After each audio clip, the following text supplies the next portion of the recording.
আসসালামু আলাইকুম। Admission batch 2024 এবং 25 সকলকে আজকের ব্যবসায় সংগঠন ও ব্যবস্থাপনা ক্লাসে স্বাগতম। আজকে আমরা ব্যবসায় সংগঠন ও ব্যবস্থাপনার উপর রাজশাহী বিশ্ববিদ্যালয়ের বিগত বছরের 100টি গুরুত্বপূর্ণ এমসিকিউ বিশ্লেষণ সহকারে সমাধান করব এবং ক্লাস শেষে একটি এক্সামের ব্যবস্থা রয়েছে। সবাই একটু ক্লাসে দ্রুত যুক্ত হয়ে যান এবং ফ্রেন্ডদের মেনশন করে দিন। সবাই একটু দ্রুত যুক্ত হয়ে যান।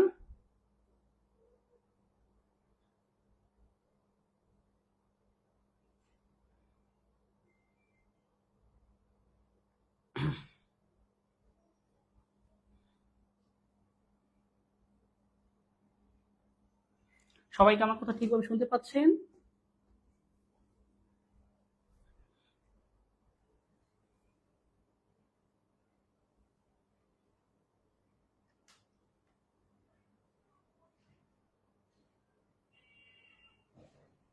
ওকে,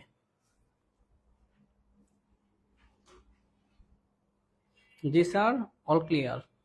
ওকে, আজকে জগন্নাথ বিশ্ববিদ্যালয়ের C unit, B unit plus হচ্ছে আপনার ডি ইউনিট, সকল ইউনিটের রেজাল্ট দিয়েছে। তো এই জন্য জগন্নাথ বিশ্ববিদ্যালয়ে খুব ট্রাফিক ছিল আজকে সকাল, মানে রেজাল্টের পর থেকে ঢোকা যাচ্ছিল না।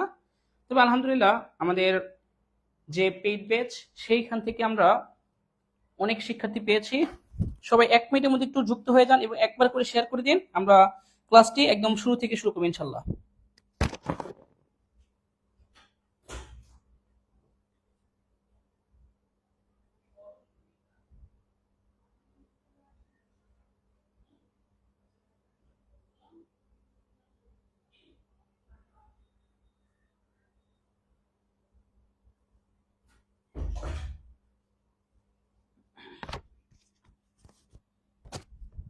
আলহামদুলিল্লাহ আমাদের পেইড ব্যাচ থেকে জগন্নাথ বিশ্ববিদ্যালয়ে সি ইউনিটে, হ্যাঁ শুধু সি ইউনিট,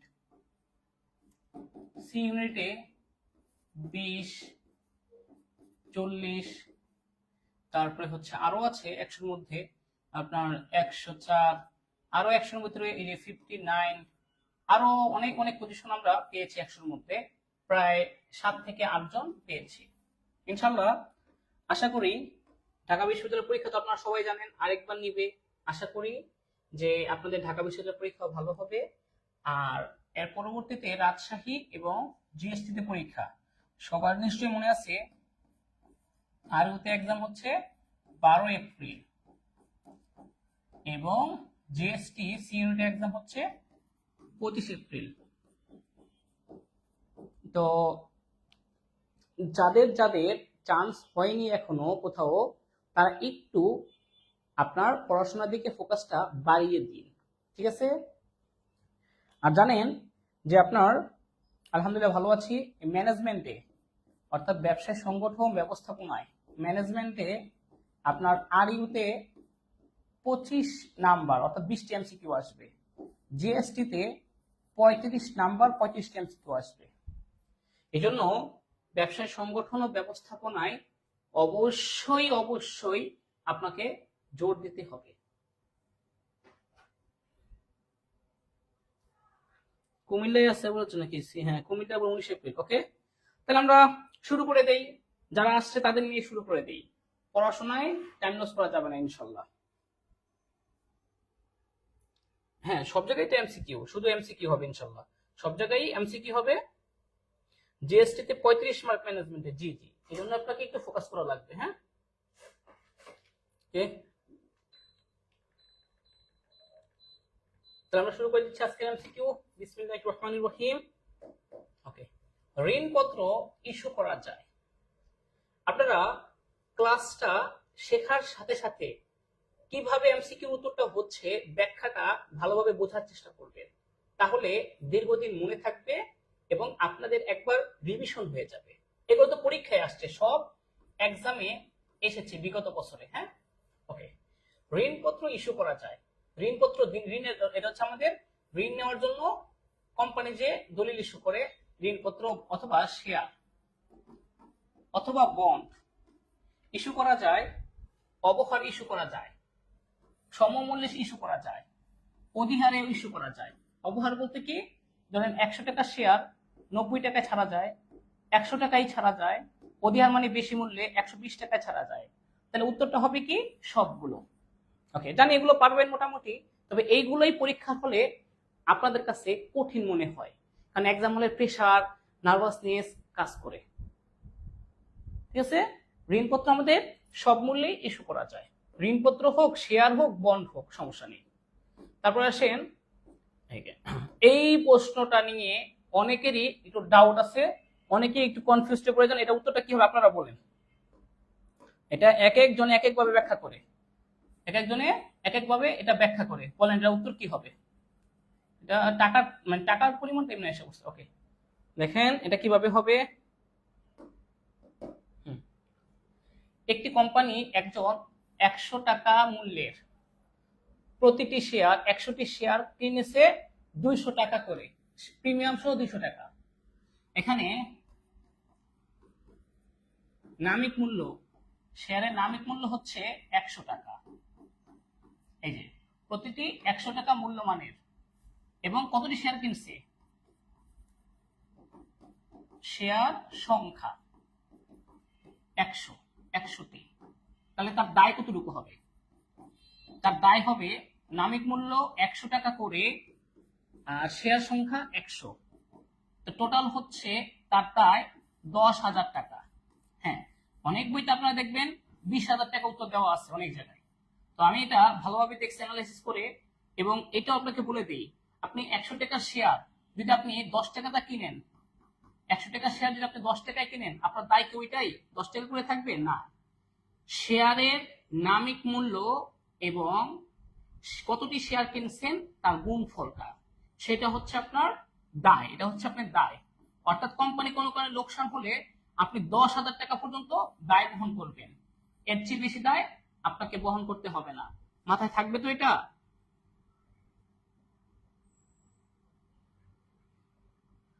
পড়াশোনা একটু ফোকাস করুন, এখন থেকে একটু ফোকাস বাড়িয়ে দিন। হ্যাঁ, জানি এটা 20,000 দিবেন, অনেক জায়গায় 20,000 দেওয়া আছে, এটা একটু অ্যানালাইসিস করে দেখছি আমি, না 10,000 টাকায় অ্যাকচুয়াল উত্তর হবে। জয়গুলিতে দেখ যে যেখানে মনে হচ্ছে সেখানে দেখ, সেটা আমার দেখার বিষয় না। আমি আমারটা দিচ্ছি এটা, এখানে কিন্তু 6টা কিন্তু টাকা, হ্যাঁ 10,000 টাকা। ওকে,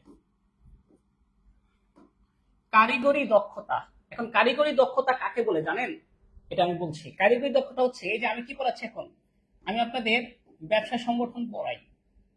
এই ব্যবসা সংগঠন যে আমি আপনাকে পড়াচ্ছি, এই বিষয়ে আমার খুব দক্ষতা অর্জন করতে হবে, এই বিষয়ে আমাকে এক্সপার্ট হইতে হবে, এটা আমাকে খুব ভালোভাবে পড়াইতে জানতে হবে। এই কারিগরি দক্ষতা দরকার হচ্ছে আপনার কোথায়, আমি বলছি যে প্রথম পর্যায়ে এটা হচ্ছে নিম্ন, এটাকে বলা হয় নিম্ন পর্যায়ে বা ফার্স্ট স্টেজে, এটা দরকার হচ্ছে কারিগরি দক্ষতাটা।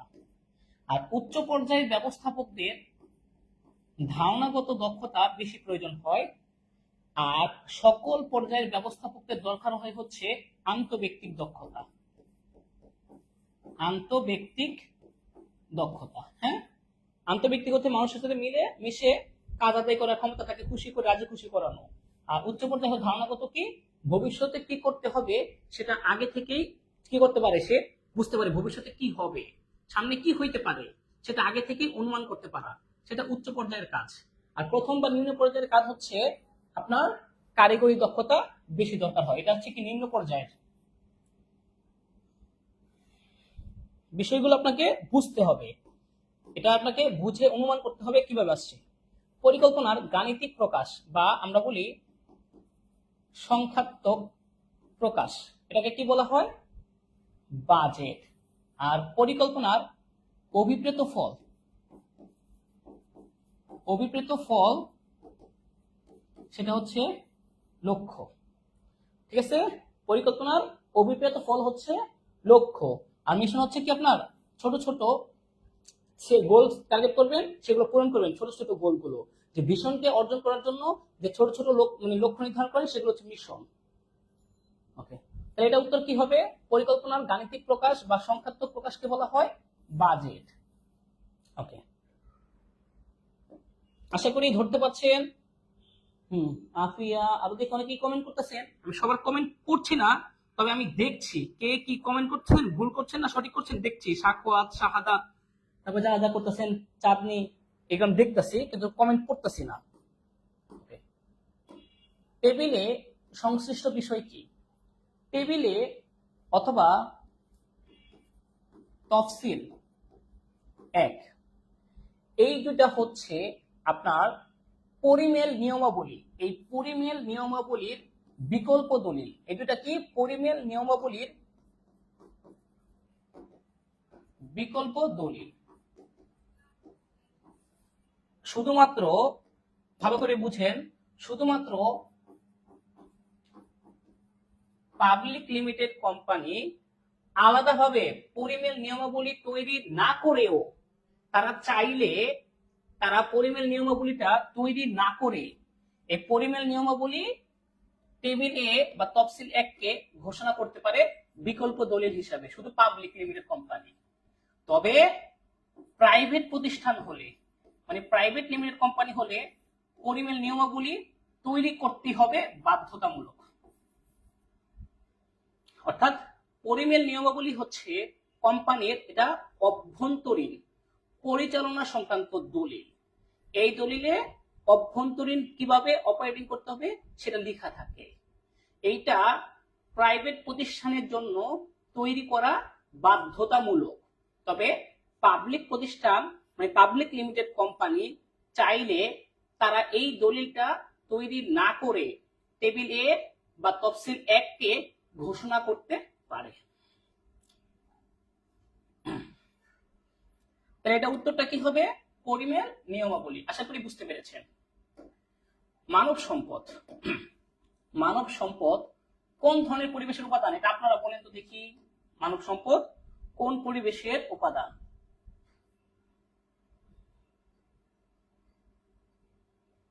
মানব সম্পদটা কোন পরিবেশের উপাদান? ওকে, দুই হবে। আচ্ছা, একটা বলছি, মানব সম্পদ,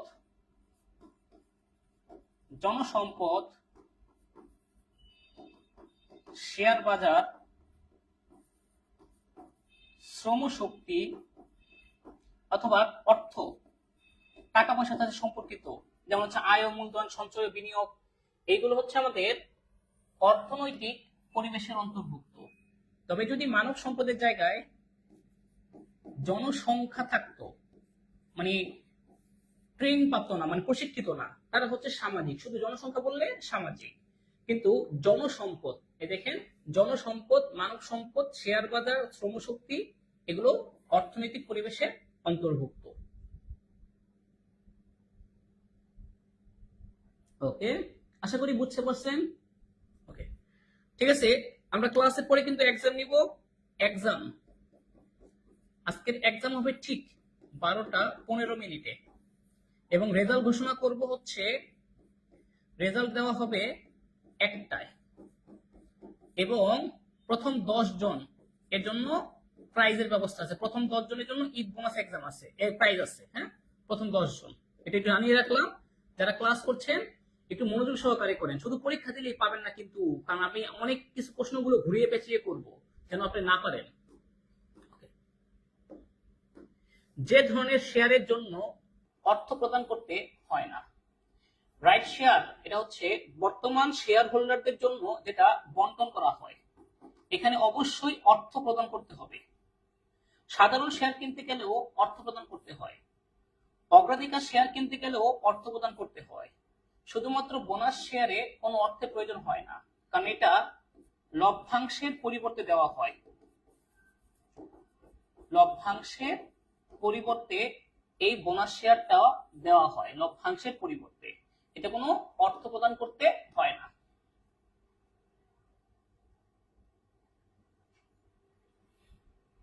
ঠিক আছে, ওকে, এটা হবে কি D. Very good, Abul Bashar, Maruf Ahmed, Ifas, bonus share. হ্যাঁ, এটা সহজ এমসিকিউ, সবাই উত্তর দেন। একটু কঠিন এমসিকিউ গুলো দেখবো কয়জন উত্তর দেন।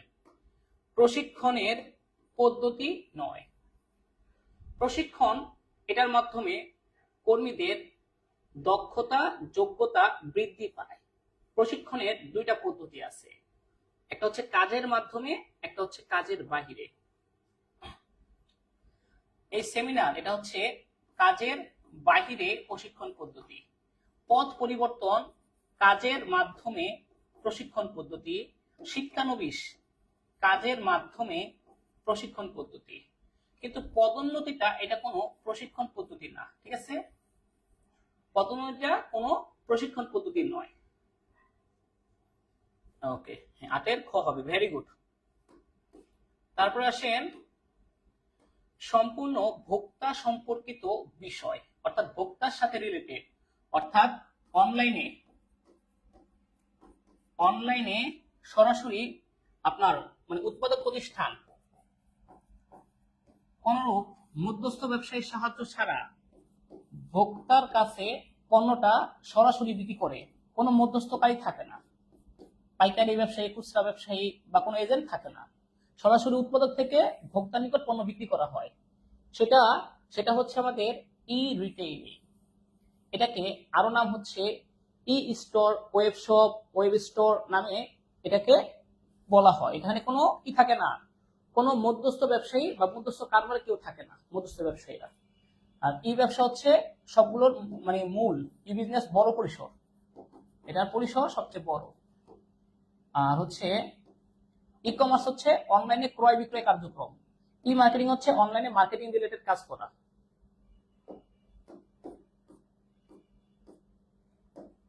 আবিষ্কারের মর্যাদা লাভের জন্য আবিষ্কারককে যে সনদ দেওয়া হয়, ধরেন আপনি একটা লাইট তৈরি করছেন, বা এই যে কয়েকদিন আগে আমাদের কি করছে, একজন একটা বিমান তৈরি করছে, হ্যাঁ, এই যে আবিষ্কারককে মর্যাদা লাভের জন্য এই যে বিমান তৈরি করছে, বিমান বলতে হেলিকপ্টার তৈরি করছে, 2 লিটার দিয়ে কত কিছু করা যাবে, কয় লাখ টাকা, 2-3 লাখ টাকা দিয়ে, সেই জন্য তাকে কি দেওয়া হবে, পেটেন্ট সনদ দেওয়া হয়। আর বাংলাদেশের পেটেন্ট আইন কত সালের? 1911 সালের পেটেন্ট। আবিষ্কারককে মর্যাদা লাভের জন্য আবিষ্কারককে যে সনদ দেওয়া হয়, পেটেন্ট সনদ। আর কপিরাইট হচ্ছে কি, সেটাকে স্বতন্ত্র করার চেষ্টা করা হয়, তার পণ্যটাকে সবার থেকে আলাদা। আর কপিরাইট যেটা, সেটা হচ্ছে আপনার শিল্পের সৃষ্টকর্মের উপর করা হয়।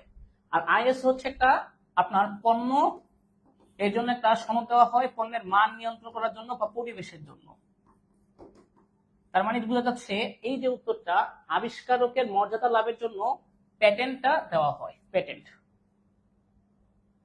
ওকে, তারপরে আসেন টুথপেস্ট কোন ধরনের পণ্য? এটা অবশ্য মার্কেটিং এর প্রশ্ন, এটা মার্কেটিং থেকে আসছে। টুথপেস্ট আমরা নিয়মিত দাঁত মাজি, নিয়মিত ব্যবহার করি এবং আমাদের আশেপাশে জায়গায় পাওয়া যায়, এই জন্য এটা হবে সুবিধাজনক। এটা হচ্ছে সুবিধাজনক, এর মধ্যে আবশ্যক বলা যায়। আর সাধারণ পণ্য না, বিশিষ্ট হচ্ছে ব্র্যান্ড যেটার আছে, যেমন আইফোন। জরুরি পণ্য হচ্ছে ঔষধ, যেটা জরুরি প্রয়োজনে লাগবে। তো সেই হিসাবে এটা টুথপেস্টটা আমরা সুবিধাজনক পণ্য বলতে পারি। ওকে, আশা করি এটা বুঝতে পেরেছেন। যারা মার্কেটিং করেন তারা তো জানেনই এটা। ব্যাংকিং ও অব্যাংকিং ব্যবসার ক্ষেত্রে সর্বোচ্চ অংশীদার, আমরা জানি ব্যাংকিং এর ক্ষেত্রে সর্বোচ্চ অংশীদার 2 জন, অব্যাংকিং বা ব্যবসার ক্ষেত্রে 20 জন। তবে সর্বনিম্ন বলা থাকলে, সর্বনিম্ন হলে ব্যাংকিং হোক বা অব্যাংকিং হোক, দুটার ক্ষেত্রেই 2 জন, ঠিক আছে? ব্যাংকিং এবং অব্যাংকিং এর সর্বনিম্ন হচ্ছে 2 জন, সর্বোচ্চ 10 এবং 20। এগুলো পারবেন, এই জন্য আমি এগুলো স্কিপ করে যাচ্ছি বা একটু বলে দিচ্ছি জাস্ট। শ্রম বিভাজন মানে শ্রমকে দক্ষতা অনুযায়ী আলাদা, মানে তার দক্ষতা অনুযায়ী তাকে কাজ দেওয়া। এই যে বিশ্বায়ন, যে সংগঠন কাঠামোতে বৈশিষ্ট্য, মানে হচ্ছে যে আপনার উৎপাদন কাজের সাথে জড়িত, যে এই কাজে এক্সপার্ট, তাকে দায়িত্ব দিব। আবার হচ্ছে যে মার্কেটিং কাজের সাথে যে জড়িত, তাকে আমরা সেই দায়িত্ব দিব। যে হচ্ছে আপনার ক্রয় কাজের সাথে জড়িত, তাকে আমরা দায়িত্ব দিব। প্রত্যেক বিভাগে কাজকে ছোট ছোট ভাগে ভাগ করে প্রত্যেক বিভাগের প্রধান হিসাবে আমরা বিশেষজ্ঞ কর্মী নিয়োগ দিব। এটা হচ্ছে কার্যভিত্তিক সংগঠন। এটা 1880 সালে এফডব্লিউ টেইলর এটার ধারণা দিয়েছেন এবং এটাকে বলা হয় ফাংশনাল ফোরম্যানশিপ। এই কার্যভিত্তিক সংগঠনে কি হয়, বিশেষায়নের নীতি অনুসরণ করা যায়। ওকে, আশা করি বুঝতে পেরেছেন। অন্য সব সম্পদকে কার্যকর করে তোলে যে সম্পদ, আমাদের যে সম্পদগুলো আছে 6M বা উৎপাদকের ক্ষেত্রে 4টা সম্পদ, তার মধ্যে এই মানব সম্পদ বা শ্রম, এটা হচ্ছে এই ভূমি, মূলধন, সংগঠন, এদেরকে কার্যকর করে তোলে। এটা হচ্ছে জীবন্ত উপাদান, জীবন্ত উপাদান এই মানব সম্পদটা। এই জন্য এই অন্য সব সম্পদকে কার্যকর করে তোলে হচ্ছে মানব সম্পদ তা শ্রম দিয়ে। ওকে, এটা হবে মানব সম্পদ। স্থায়ী পরিকল্পনা নয়। তো স্থায়ী পরিকল্পনাগুলো কোনগুলো? রীতি, নীতি, পদ্ধতি, প্রক্রিয়া এবং কৌশল। মনে রাখবেন, স্থায়ী পরিকল্পনার মধ্যে যেটা বারবার ব্যবহার করা হবে, বারবার ব্যবহার করা হয় একবার তৈরি করার পরে। তার মানে স্থায়ী পরিকল্পনা নয়, কর্মসূচি, প্রকল্প, বিশদ পরিকল্পনা, বাজেট, এগুলো হচ্ছে এইগুলো একার্থক পরিকল্পনা। এই যে কৌশল, প্রক্রিয়া, নীতি, এইগুলো, এই 5টা হচ্ছে আমাদের স্থায়ী পরিকল্পনা। তাহলে উত্তর হবে কি? কর্মসূচি। এটা তো অনেকবার পড়াইছি, এটা তো আশা করি ক্লিয়ার থাকার কথা আপনাদের সবার। এটা তো আমি অনেকবার আপনাদের পড়িয়েছি। বিজয়, চাঁদনি, সাগর, ইমামুল, রাফিয়া, তো দেখি যে মোটামুটি সাদিয়া সবাই তো সঠিক দিতেছে। আচ্ছা ঠিক আছে, আমরা দেখবো কি আসলে কতটুকু সঠিক শেষ পর্যন্ত দিতে পারেন, দেখা যাবে। আচ্ছা, কারণ আমি কঠিন এমসিকিউ গুলো রেখে দিচ্ছি, একটু পরে শুরু করবো 20-এর পর থেকে। এইটা দেখি কয়জন বলতে পারেন। এটা বলতে পারলে বোঝা যাবে যে আপনি স্টুডেন্ট হিসাবে ভালো এবং আপনি কি পড়াশোনা করছেন। দেখি বলেন। এটা পারার মাধ্যমে বুঝতে পারবেন। এই যে মনে রাখেন, পরামর্শমূলক নির্দেশনা বিমুখী যোগাযোগ সৃষ্টি করে। পরামর্শমূলক নির্দেশনা এটা হচ্ছে গণতান্ত্রিক নেতৃত্বের ন্যায়।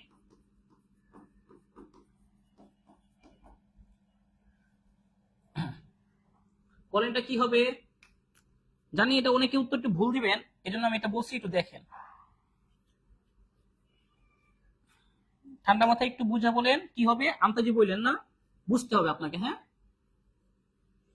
প্রথমত পরামর্শমূলক নির্দেশনাটা কাকে বলে এটা আগে জানতে হবে। হ্যাঁ, পরামর্শমূলক নির্দেশনাটা কাকে বলে? এটা হচ্ছে যাদেরকে আমি নির্দেশনা দিব, তাদের নির্দেশনা দেওয়ার আগে তাদের সাথে পরামর্শ করে তারপরে নির্দেশনা দিব। এখন এই যে যেহেতু আমি সবার সাথে পরামর্শ করব, এজন্য দ্রুত সিদ্ধান্ত গ্রহণ করা যাবে না, দেরি হবে, মানে বিলম্ব হয়। এরপর দেখেন, ব্যয় বৃদ্ধি পাবে। হ্যাঁ, এটা সত্যি, এটা হচ্ছে অসুবিধা, এটা অসুবিধা। নির্বাহীদের কর্তৃত্ব বৃদ্ধি আর পরিকল্পনার উৎকর্ষতা বৃদ্ধি, কোনটা হবে? নির্বাহীদের কর্তৃত্ব বৃদ্ধি পায় না, আসলেই পায় না। আপনাদের সাথে আমি পরামর্শ করে কোনো নির্দেশনা দিলে আপনাদের ধারণা হতে পারে, স্যারের মনে হয় বুদ্ধি নাই, স্যার হয়তো বা মানে অভিজ্ঞ না, স্যার আমাদের সাথে পরামর্শ করতেছে। নিজেদেরকে নির্বাহী মনে করে যে আমরা কোনো পরামর্শ না দিলে স্যাররা কোনো আগে বাড়তে পারবে না, নিজেদেরকে একটু বড় ভাবা শুরু করে কর্মচারীরা। আর তারা মনে করে কি, স্যারদের মনে এটা উইকনেস, যে আমাদের থেকে পরামর্শ নিতে চায়। এইগুলো উল্টা হয়। তবে পরামর্শ করলে পরিকল্পনার উৎকর্ষতা বৃদ্ধি পায়। কেন? কারণ তাতে কর্মীরা জানতে পারে যে আমাদের স্যাররা কি ধরনের নির্দেশনা দিচ্ছে, কেন এটা দিচ্ছে, এবং এটা কিভাবে বৃদ্ধি করা যায়, মানে এটার পরিকল্পনার উৎকর্ষতা কিভাবে বাড়ানো যায়, তারা এটা বুঝতে পারে, যেহেতু তার আগে থেকে ধারণা পায়। এই জন্য এইটা হবে সঠিক উত্তর। কিন্তু অনেক বইতে দেখছি আমি এটা উত্তর দেওয়া, আমি দেখছি কি অনেক বইতে এই উত্তরটা দেওয়া। ঠিক আছে,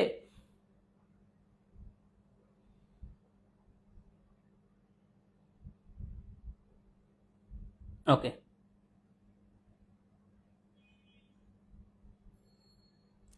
হ্যাঁ, তাহলে উত্তরটা কি হবে? খ। ঠিক আছে, এই জন্য।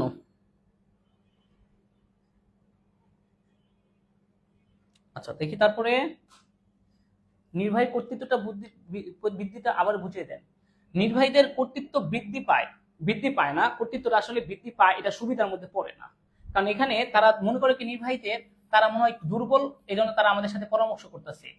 ওইটা তো উত্তর হবে, এটা হবে না। এটা যে হবে না এর কোন যুক্তি আছে যে এটা উত্তর হবে না? এটা তো সুবিধার মধ্যে অন্তর্ভুক্ত, এটা তো সুবিধার মধ্যে আছে, এটা তো সুবিধার মধ্যে নাই। যদি একবার বলছি আবার দেখে নিয়েন, যে আসলে এখানে মনে করে কি নির্বাহীদের যে তারা হয়তো বা মানে যোগ্য না, এই জন্য আমাদের থেকে পরামর্শ চাইতেছে। তাদের কর্তৃত্ব বৃদ্ধি পায় না, অনেক ক্ষেত্রে হ্রাস পেয়ে যায়। কিভাবে? এত পরামর্শ করবে আমাদের সাথে, এত নিজের মনে হয় কোনো জ্ঞান নাই, এই জন্য আমার সাথে পরামর্শ করতেছে আমাদের সাথে। আমরা পরামর্শ না দিলে তারা তো মনে হয় কোনো কিছু বাস্তবায়ন করতে পারবে না, এরকম মনে করতে পারে। তাদের কর্তৃত্ব অনেক সময় হ্রাস পাইতে পারে এই জন্য। কিন্তু এটা উত্তরটা এই জন্য এটা সবচেয়ে বেশি হবে আমার কাছে, পরিকল্পনার উৎকর্ষতা বৃদ্ধি পায়। এবং ইন্টারের বইতে আমি দেখছি এটাই উত্তর। এই যে এইচএসসি যে বইগুলো আছে না, এইচএসসি তে এটাই উত্তর দিয়েছে। এটা উৎকর্ষতা মানে কি? মানে আছে মান পরিকল্পনার মান উৎকর্ষতা হচ্ছে মান বৃদ্ধি পায়। আচ্ছা, আন্তর্জাতিক বাণিজ্যে মালিকানা সম্পদ বা সনদ হিসাবে, এটা হবে সনদ, মালিকানা সনদ হিসাবে ব্যবহার করা হয় কি কি? ওই যে আমরা বলছি যে বিল অফ ল্যান্ডিং বা আকাশ পথের বিল, কি কি আছে? বহনপত্র, বীমাপত্র, যে আছে না আমাদের, বহনপত্র, বিলানপত্র, চালান, বাণিজ্যতে প্রত্যয়িত চালান, প্রবলেখ বা পণ্যের উৎপত্তি স্থল, বিনিময় বিল, এগুলো হচ্ছে আমাদের আন্তর্জাতিক বাণিজ্যে মালিকানা সনদ হিসেবে ব্যবহার করা হয়। তার মধ্যে সবচেয়ে গুরুত্বপূর্ণ হচ্ছে আকাশপথের বিল বা বিল অফ ল্যান্ডিং, এটাকে বলা হয় এই যে বহনপত্র, বিল অফ ল্যান্ডিং এটা বলা হয়। হ্যাঁ, ওকে, এটা হবে আকাশ পথের বিল। এটা ইন্টারে নাই, এটা শুধু এক বিষয়ে আছে পড়াটা। সাধারণত বিলম্বিত শেয়ার যাকে ইস্যু করা হয় সে কে? এটা একটু বলেন আপনারা, দেখি, এটা একটু বুঝতে হবে। দেখি এটা কয়জন উত্তর দিতে পারেন?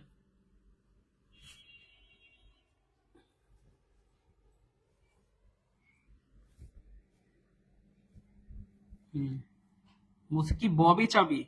আচ্ছা আচ্ছা, 18C। আচ্ছা দেখি আসলে 18C হয় কিভাবে, এটা বুঝতে হবে। হ্যাঁ, আচ্ছা আমি বলছি। বিলম্বিত শেয়ার এটা হচ্ছে যেখানে সবার শেষে যারা লভ্যাংশ পায়। তো সবার শেষে লভ্যাংশ পায় কারা? প্রবর্তকরা। এই যারা প্রবর্তক হচ্ছে কোম্পানি গঠনের সময় যারা আপনার কোম্পানিতে, যেমন পাবলিক ক্ষেত্রে 7 জন, প্রাইভেটের ক্ষেত্রে 2 জন গঠন করছিল সর্বনিম্ন থাকে, তাদের জন্য এই বিলম্বিত শেয়ার। ঠিক আছে, এই যারা কোম্পানির প্রবর্তক, কোম্পানিটা উদ্যোগ গ্রহণ করছিল, যারা উদ্যোগ গ্রহণ করেছে তারা হচ্ছে প্রবর্তক, তাদের জন্য বিলম্বিত শেয়ার। সবার শেষে তারা লভ্যাংশ পাবে। ওকে, হ্যাঁ, উত্তর তো সি। এটা আপনিও জানেন উত্তর প্রবর্তক, আমিও জানি উত্তর প্রবর্তক, কিন্তু কেন এইটার উত্তর প্রবর্তক এইটা বোঝা, এটাই হচ্ছে বেশি জরুরি। ওকে, তারপর আসেন, কোম্পানির ধারাবাহিকতা স্থিতিশীল হবার কারণ কি? হ্যাঁ, এটা নিয়ে অনেকে ঝামেলা আছে। অনেকে উত্তর বলবে পৃথক আইনি সত্তা, অনেকের কাছে আছে কৃত্রিম উত্তরাধিকার, চিরস্থায়ী উত্তরাধিকার। আচ্ছা, এই দুটার মধ্যে তবে আমি ইন্টারের বইতে দেখছি বা মানে একটু দেখেছি যে চিরস্থায়ী উত্তরাধিকার এইটা হচ্ছে সর্বোচ্চ বেস্ট। কেন আমি বলছি? কোম্পানির ধারাবাহিকতা স্থিতিশীল, চিরস্থায়ী উত্তরাধিকার বলতে কি বোঝায়? সহজে বিলুপ্ত হয় না, সহজে বিলুপ্ত হয় না। কেন হয় না? কারণ যে শেয়ার হস্তান্তর, তারপরে হচ্ছে কোন শেয়ার হোল্ডারে মারা গেল বা অন্য কোনো সমস্যার কারণে সহজে কোম্পানি বিলুপ্ত হয় না, এটা আইনগত জটিল প্রক্রিয়া আছে। এবং এটা উত্তরাধিকার সূত্রে, যে বাবা মারা গেল, তার শেয়ার হোল্ডার হবে যে তার ছেলে, এটা উত্তরাধিকার সূত্রে পায়, চিরস্থায়ী উত্তরাধিকার। যেমন হচ্ছে বাটা কোম্পানি, মালিক যদি মারা যায় ব্যবসাটা কি বন্ধ হয়ে যাবে? উত্তর এই যে প্রবর্তক না, ওর দেখা যাচ্ছে আপনার ছেলেমেয়েরা সেটার অধিকার পাবে। এই জন্য এটা উত্তর হবে খ। এটা উত্তরটা হচ্ছে চিরস্থায়ী উত্তরাধিকার। দেওয়া থাকে অনেক বইতে, আমি জানি, এগুলো আমি দেখছি, অনেক গবেষণা করে দেখছি, কয়েক জায়গায় যে পৃথক আইনি সত্তা, কয়েক জায়গায় কৃত্রিম ব্যক্তি দেওয়া আছে। ওকে, নিম্নের কোনটি প্রেষিত আচরণের উৎস হিসাবে বিবেচিত হয়? মানে প্রেষণা, প্রেষণা সৃষ্টি, প্রেষণার সৃষ্টি হয় কোথা থেকে? যেন আপনাদের শিখাইছি যে আমির স্যারের অভাব কি? টাকার, তার টাকার প্রয়োজন। শহীদ স্যারের অভাব হচ্ছে তার একজন সঙ্গী প্রয়োজন। তারপর হচ্ছে নাজমুল স্যারের অভাব হচ্ছে তার সম্মান প্রয়োজন। মানে যার যেটার অভাব তাকে আপনার সেইটা দিয়েই কি করতে হবে? প্রেষিত করতে হবে। এই প্রেষণ শব্দটা মুভার ল্যাটিন শব্দ থেকে এসেছে, ল্যাটিন শব্দ মুভার থেকে এসেছে, অর্থাৎ এই অভাব হচ্ছে প্রেষণার উৎস। প্রেষণার উৎস কি? অভাব। আশা করি এমসিকিউ গুলো আপনারা ধরতে পারতেছেন যে কি জন্য হয়েছে, কোথা থেকে আসছে। হ্যাঁ, ওকে, ভেরি গুড। অনেক উত্তর দিয়েছেন। চাঁদনি নির্বিব, নির্বিব সে অবস্থিতি, ঠিক আছে, হ্যাঁ, ভেরি গুড। কর্মীরা শুধুমাত্র একজন ঊর্ধ্বতনের নিকট থেকে ফরমাইশ গ্রহণ করবে, এই রীতিটি কি? যেমন ধরেন আপনার যে আমাদের শহীদ স্যার, শহীদ স্যার শুধুমাত্র সকল নির্দেশনা পাবেন আসমা থেকে। এটাকে কোন নীতি বলে বা কিসের সাথে সম্পর্কিত? যে শহীদ স্যারকে একই সময়ে যে মিম, সালমা এগুলো সবাই একসাথে আদেশ দিবেন না, তাকে সবসময় আদেশ দিবেন। কারণ একসাথে যদি শহীদ স্যারকে তিনজন তিনটা ভিন্ন আদেশ দেন তখন সমস্যা হয়ে যাবে, দ্বৈত অধীনতা হয়ে যায়। তাই শহীদ স্যারকে আপনার শুধু আসমা আদেশ দিবেন। এটা কোনটার সাথে সম্পর্কিত? আদেশের ঐক্যনীতি, যেখানে আপনার একজন ব্যক্তির আদেশ দিতে হবে একজন। ঠিক আছে, আচ্ছা, আশা করি বুঝতে পারছেন এটা আদেশের ঐক্যনীতি কেন হবে। উচ্চ পদস্থ ব্যবস্থাপক হিসেবে ব্যবহৃত হবে না, কোনটা বিবেচিত হয় না? আমাদের নাকি আমাদের ব্যবস্থাপনা স্তর তিনটা, তার মধ্যে উচ্চ স্তর সিইও উচ্চ, নির্বাহী পরিচালক উচ্চ, প্রেসিডেন্ট উচ্চ, সুপারভাইজার নিম্ন। সুপারভাইজার এবং ফোরম্যান নিম্ন পর্যায়ের লোক থাকেন, এরা হচ্ছে নিম্ন পর্যায়ে কাজ করেন, এটা হবে কি? সুপারভাইজার।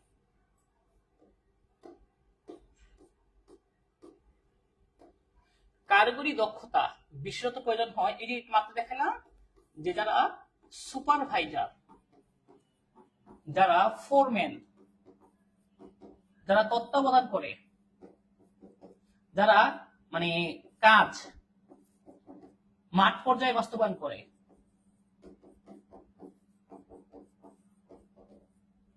তারা হচ্ছে আমাদের এই নিম্ন পর্যায়ের লোক। তারা হচ্ছে নিম্ন মানে প্রথম লাইন, প্রথম লাইনের ব্যবস্থাপক। হ্যাঁ, কারিগরি দক্ষতা তাকিয়ে বুঝেছি যে আপনি যে কাজটা করবেন সেই কাজে আপনার যেন দক্ষতা থাকে, সেই কাজটা যেন আপনি ভালোভাবে করতে পারেন। ওকে, এটা উত্তর হবে কি? প্রথম লাইনের ব্যবস্থাপক। এরপরে দেখেন ব্যবস্থাপনার কোন কার্যাবলীতে কর্মীদের উৎসাহ প্রদান, এটা 100% পেশনা ও প্রভাবিত করণ, নেতৃত্ব দান এর উপর গুরুত্ব আরোপ করা হয়েছে, কিসের সাথে? এটা বলেন, এটা কি হবে বলেন একটু শুনেন, শুনেন। নেতৃত্ব দান, তার সাথে আপনার নির্দেশনা, এটার মধ্যেই প্রেষণা, এটার মধ্যেই সমন্বয় সাধন অন্তর্ভুক্ত। এই জন্য এই নেতৃত্ব দানটাই এটা উত্তরটা হবে। এইটার মধ্যেই নির্দেশনা, প্রেষণা এবং সমন্বয় সাধন অন্তর্ভুক্ত।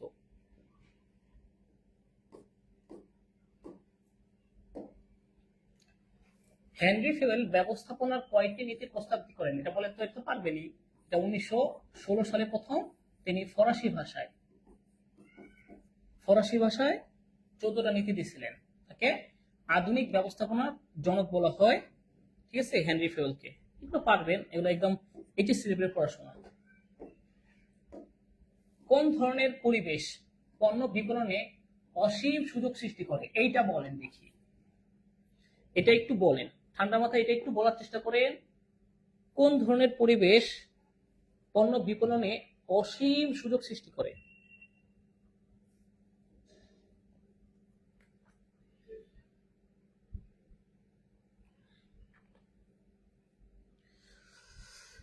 ওকে,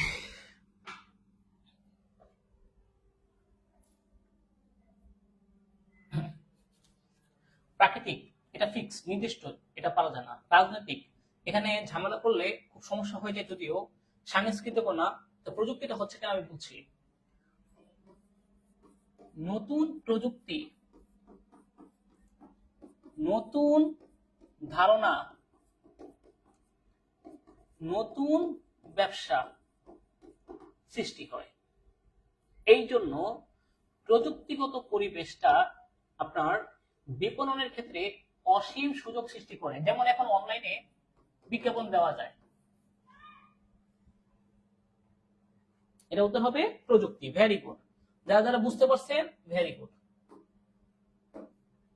কে প্রথম একটি কাজের জন্য আদর্শ পদ্ধতির প্রস্তাবনা করেন এবং কর্মীদের উৎপাদনের ভিত্তিতে মজুরি প্রদানের সুপারিশ করেন? এই পার্থক্যমূলক মজুরি প্রথা আবিষ্কার করেছেন, এটা হচ্ছে আমাদের এফ.ডব্লিউ. টেইলর। হ্যাঁ, এফ.ডব্লিউ.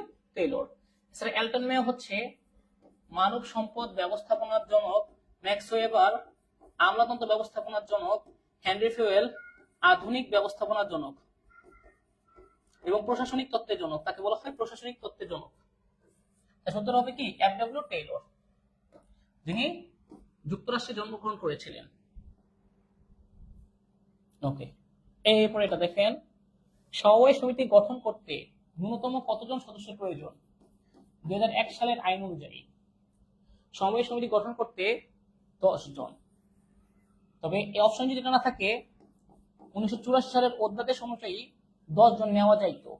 তবে 1 সালের আইন অনুযায়ী 20 জন, সর্বনিম্ন 20 জন, সর্বোচ্চ কথা বলা নাই। হ্যাঁ, সর্বনিম্ন কতজন থাকবে?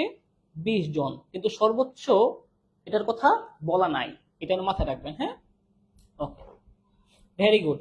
সাগর, সুজানা, জিহাদ, অনেকেই উত্তর সঠিক দিতে পারতেছেন। যৌথ মূলধনী কোম্পানির মালিকানা নির্দেশ করে কোনটি? যৌথ মূলধনী কোম্পানির মালিকানা, শুনেন, তাদের প্রকৃত মালিক এরা হচ্ছে সাধারণ শেয়ার হোল্ডার, আর নরমালি মালিকানা পায় হচ্ছে সাধারণ শেয়ার যারা কিনবে, অগ্রাধিকার শেয়ার যারা কিনবে। হ্যাঁ, সেই হিসাবে এইটা। আর ঋণ, ডিবেঞ্চার, বন্ড, এরা হচ্ছে পাওনাদার। প্রকৃত মালিক কারা? প্রকৃত মালিক হচ্ছে শেয়ার হোল্ডাররা, সাধারণ শেয়ার হোল্ডাররা। তাই এটা উত্তর হচ্ছে মালিকানা নির্দেশে শেয়ার কিনবে। রাষ্ট্রীয় কারবারের মূল উদ্দেশ্য কি? রাষ্ট্রের মালিকানায় যে কারবার গঠিত হয়, যেমন হচ্ছে ওয়াসা, বিআরটিসি, রেলওয়ে, এগুলো। তো রাষ্ট্রীয় কারবারের উদ্দেশ্যটা সামাজিক কল্যাণ। এছাড়া একচেটিয়া যারা ব্যবসা করে সেটা প্রতিরোধ করা। এছাড়া সম্পদের সুষম বন্টন, এগুলো হচ্ছে রাষ্ট্রীয় ব্যবসার উদ্দেশ্য। হ্যাঁ, কিন্তু মুনাফা অর্জন, বিজ্ঞপ্তি দেওয়া, ভোক্তা সন্তুষ্টি, এগুলো না, এগুলো হবে না। সমাজ কল্যাণ, জনকল্যাণ। ওকে, কে আমলাতন্ত্রের ধারণা প্রবর্তন করে? এটা আগে বলছি, এটা আর বলবো না। ম্যাক্স ওয়েবার আমলাতন্ত্রের ধারণা দিয়েছেন, ম্যাক্স ওয়েবার। এটা এখন একটু আগে বললাম তো, এক বলবো না এখন আর। পরিকল্পনার সংখ্যাত্মক প্রকাশ, এটাও বলছি, বাজেট।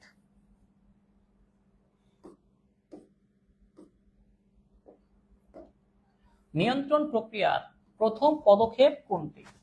প্রথম। শেষ হচ্ছে সংশোধনমূলক ব্যবস্থা গ্রহণ। সংশোধনমূলক ব্যবস্থা গ্রহণ। আর প্রথম পদক্ষেপ সেটা কি হবে? কাজের আদর্শ মান নির্ধারণ। টোটাল 5টা পদক্ষেপ আছে।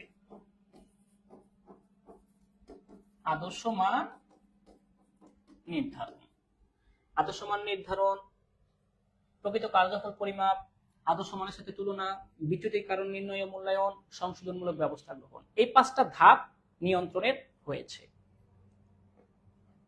ওকে, 32-এর 33-এর হ্যাঁ 4, ঠিক আছে, ভেরি গুড।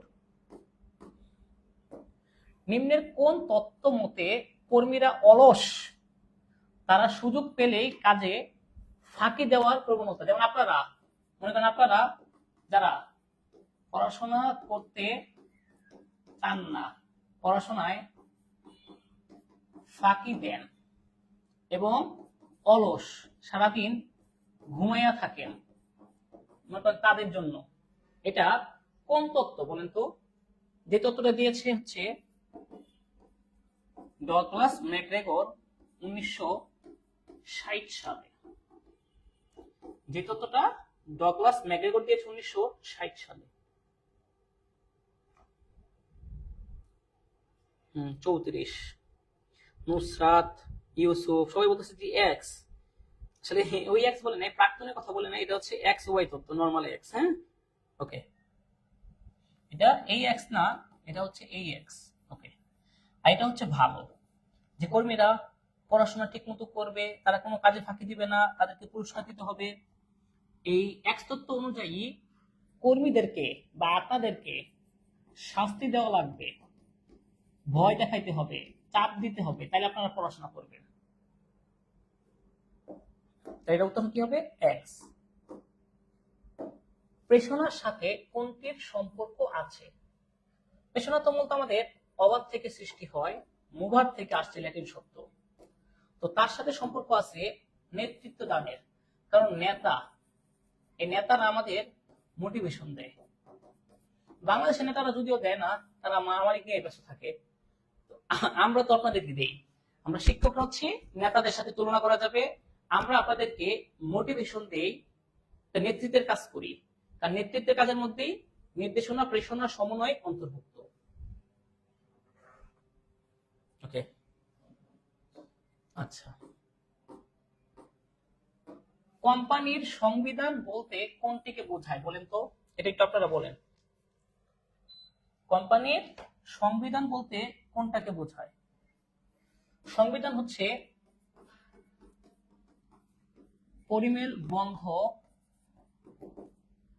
সংঘ স্মারক,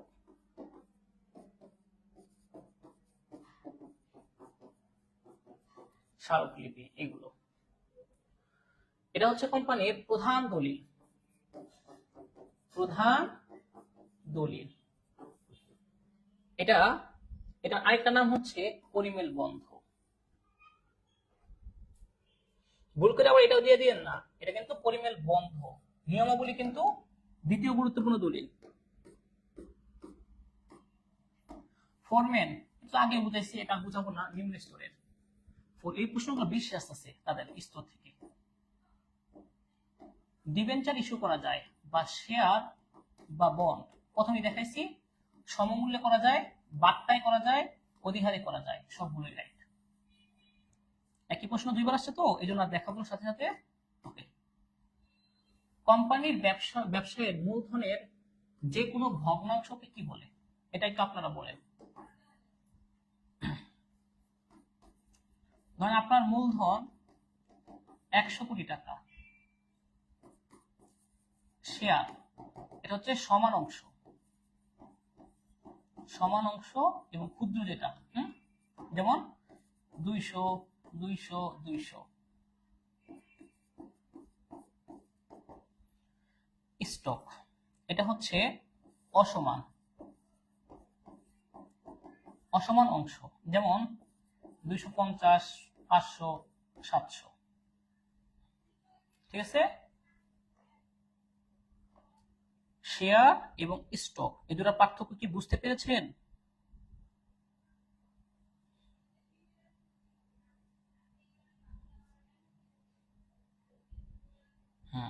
আশা করি বুঝতে পারছেন।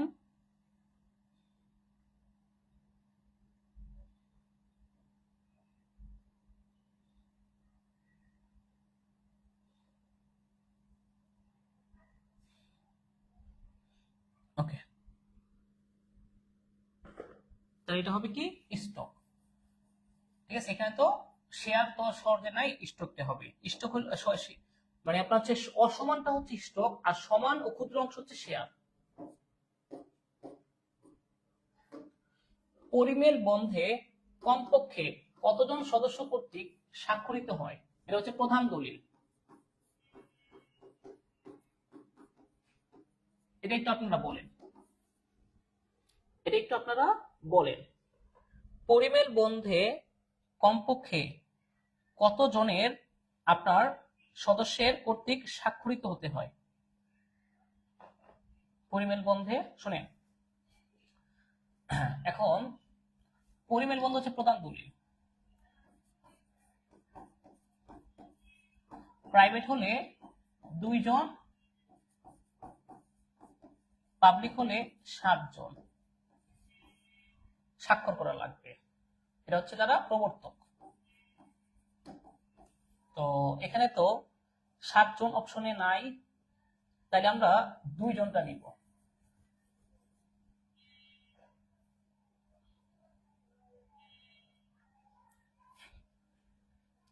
আরিফুলেরটা ঠিক আছে, তানভীর হাসনা তারটা ঠিক আছে, মাসুম বিল্লাহ বলতেছে 2 জন, ভেরি গুড।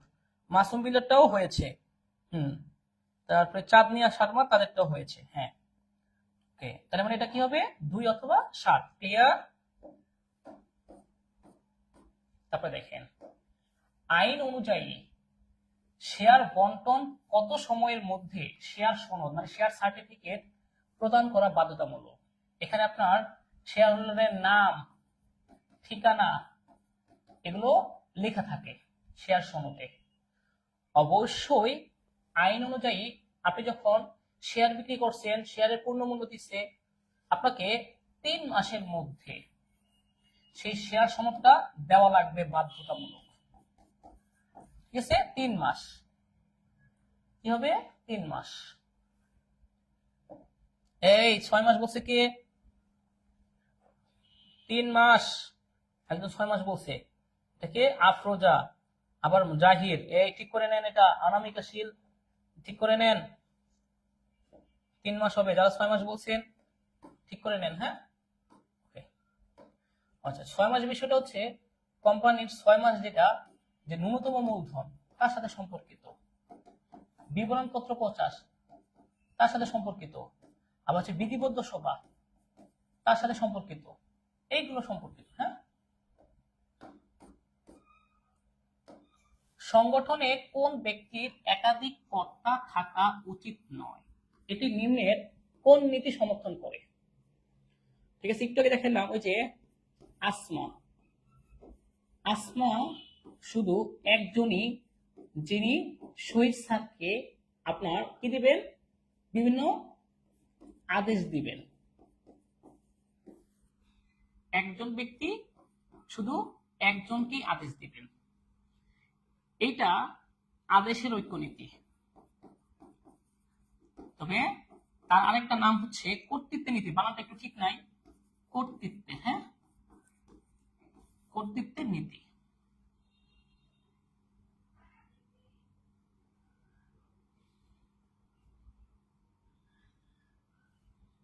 তাহলে এটা বুঝতে পারছেন? উত্তর দিচ্ছে কি, অনেকে দিচ্ছে খ, নির্দেশের ঐক্য নীতি। সংগঠনের কোনো ব্যক্তির একাধিক কর্তা থাকা উচিত নয়, একজন ব্যক্তির কর্তা থাকবেন একজন, সেটা তো আদেশের ঐক্য নীতি। আর নির্দেশের ঐক্য নীতি হচ্ছে পূর্বের নির্দেশনার সাথে মিল রেখে পরবর্তী নির্দেশনা দেওয়া। ঠিক আছে, দুটার মধ্যে তফাৎ আছে, পার্থক্য আছে, খেয়াল রাখুন দুইটা জিনিস।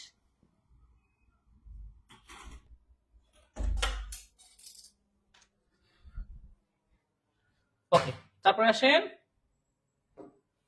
এটা হচ্ছে কর্তৃত্বের নীতি।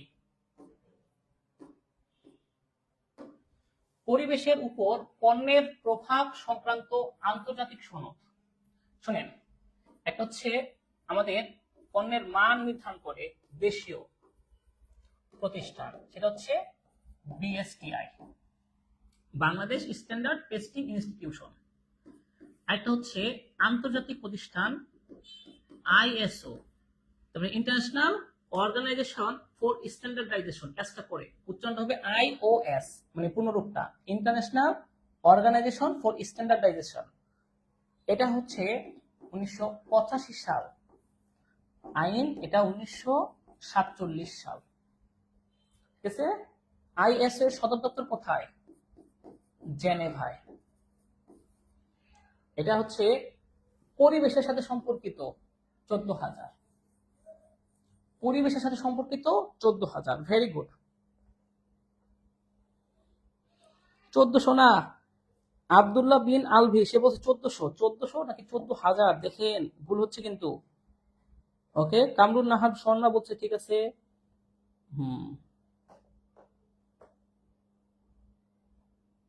ওকে,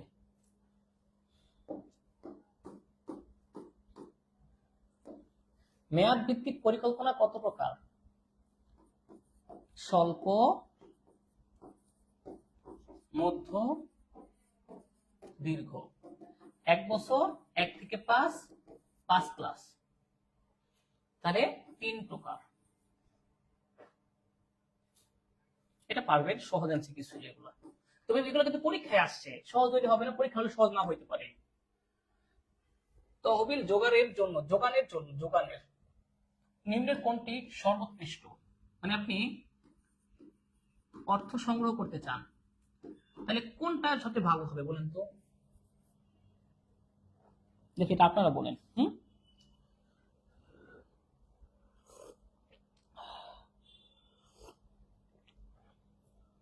কোনটা ভালো হবে? শীতল এসে বলতেছে এ হচ্ছে দেশি প্লাস বিদেশি মিলে করা হয় যৌথ উদ্যোগে ব্যবসা। এটা বিদেশি প্রযুক্তির আগমন ঘটে, বিদেশি অর্থ দেশে ঘটে। তবে সবচেয়ে সর্বোৎকৃষ্ট হচ্ছে কর্পোরেশন, মানে কোম্পানি, কারণ তারা শেয়ারের মাধ্যমে মূলধন সংগ্রহ করে, কোটি কোটি টাকা করতে পারে। এটা উত্তর হবে এটা। এক মালিকানার মালিক একজন, বেশি সামর্থ্য নাই, অংশীদারের বেশি সামর্থ্য নাই, যৌথ উদ্যোগের চেয়ে এটা বেশি গ্রহণযোগ্য। আনন্য বলতেছে শুধুমাত্র, জাহির বলতেছে যৌথ উদ্যোগ, আফিয়া বলতেছে গ। হ্যাঁ, ভেরি গুড, এগুলো খেয়াল রাখেন। হ্যাঁ, কোম্পানির ইচ্ছা না করলেও অনেক সময় কি কারণে আদালত কর্তৃক কোম্পানির বিলোপ সাধন করতে পারে, এটা আপনারা একটু ভেবে বলেন তো। এমসিকিউটা একটু আপনারা ভেবে বলেন।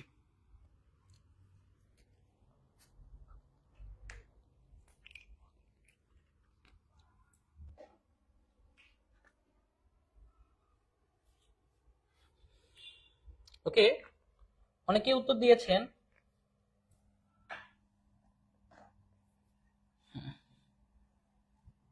হ্যাঁ,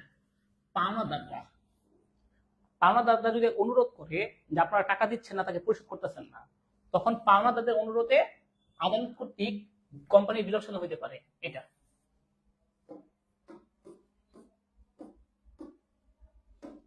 নিচের কোনটি পাবলিক লিমিটেড কোম্পানি?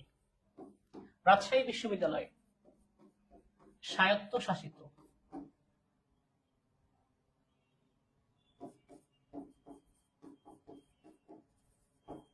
মুক্তি ক্লিনিক প্রাইভেট।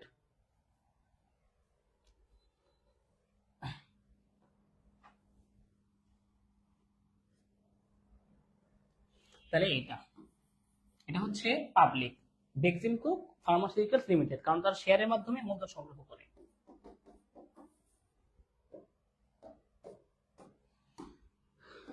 কোনটি হাইব্রিড শেয়ার, যেখানে সাধারণ শেয়ার হোল্ডারের বৈশিষ্ট্য আছে, বন্ডের বৈশিষ্ট্য আছে। সাধারণ শেয়ার হোল্ডারের মতো তারা মালিকানা পায়, বন্ডের মতো তারা নির্দিষ্ট হারে লভ্যাংশ পায়। বন্ডরা পায় নির্দিষ্ট হারে সুদ। এটা কোনটা? অগ্রাধিকার শেয়ার। আশা করি এটা ক্লিয়ার, বুঝতে পারছেন।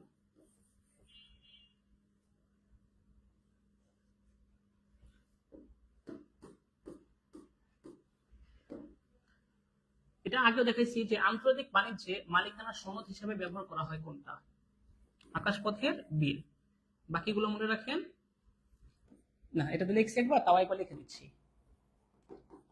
বিনিময় বিল, বহনপত্র, বিমাপত্র, প্রবব লেখ, বাণিজ্য যুদ্ধে প্রত্যয়িত চালান, চালানি রসিদ,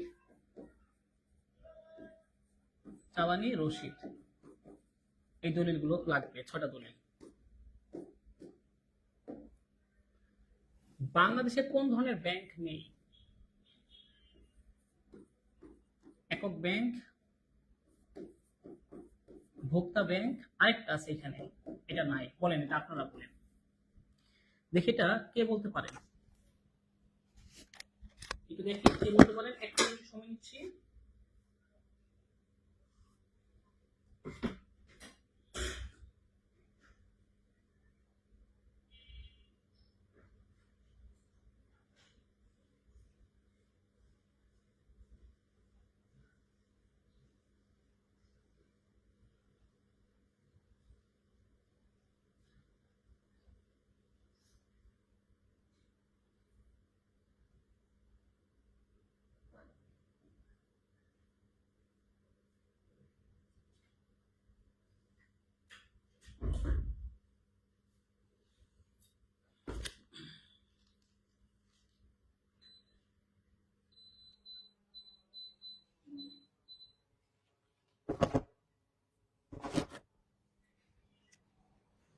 তাহলে এটা উত্তর কি হবে? বাংলাদেশে কোনো পরিবহন ব্যাংকও নেই, এগুলো আছে। ঠিক আছে, অর্থাৎ ভোক্তা ব্যাংক, একক ব্যাংক, পরিবহন ব্যাংক বাংলাদেশে নেই। অংশীদারি দলিলে উল্লেখ না থাকলে মুনাফা বন্টন কিভাবে হবে? প্রথম, চুক্তি অনুযায়ী, আর পরবর্তীতে না থাকলে দ্বিতীয়, সমান হারে। এটা তো সহজ এমসিকিউ ছিল, এটা সহজ এমসিকিউ ছিল, এজন্য অনেকেই পারছেন। আচ্ছা, শ্রম আইন 2006, এগুলো পারবেন, এই জন্য এগুলো দ্রুত স্কিপ করে যাচ্ছি। এগুলো আপনারা সহজেই পারবেন।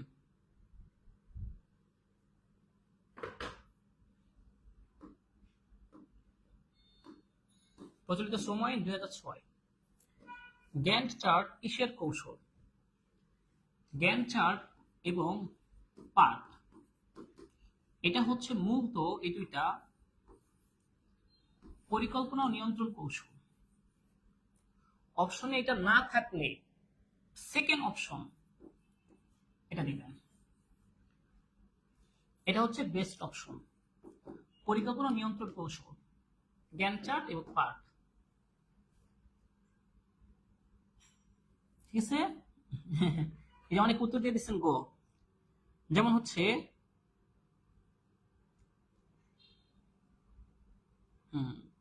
অনেকেই গ বলছেন, অনেকে এটা উত্তর দিয়েছেন, কিন্তু উত্তর হচ্ছে এটা পরিকল্পনা নিয়ন্ত্রণ কৌশল। ব্যবস্থাপনার কোন স্তরে ধারণাগত দক্ষতা বেশি প্রয়োজন? ধারণাগত দক্ষতা ভবিষ্যৎকে দেখা, যেটা প্রয়োজন হয় হচ্ছে উচ্চ স্তরে।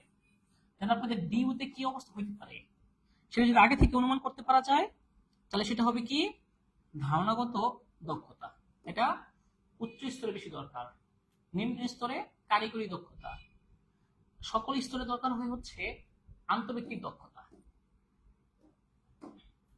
কোম্পানির অভ্যন্তরীণ পরিচালকদের ক্ষমতা, কর্তৃত্ব ও সম্পর্ক কিসের দ্বারা নির্ধারিত হয়? অভ্যন্তরীণ। তাহলে সেকেন্ড দলিল থেকে, সেকেন্ড দলিল, সেটা হচ্ছে পরিমেল নিয়মাবলী। এটা হচ্ছে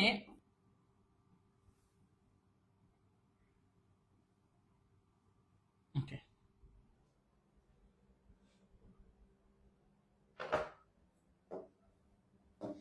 এক মিনিট, একটু নেটওয়ার্কের সমস্যা হয়েছিল। হ্যাঁ, নেটওয়ার্ক একটু প্রবলেম হয়েছিল। আচ্ছা, আবার বলছি, কোম্পানির অভ্যন্তরীণ পরিচালকদের ক্ষমতা, কর্তৃত্ব ও সম্পর্ক থাকে পরিমেল নিয়মাবলীতে। ঠিক আছে?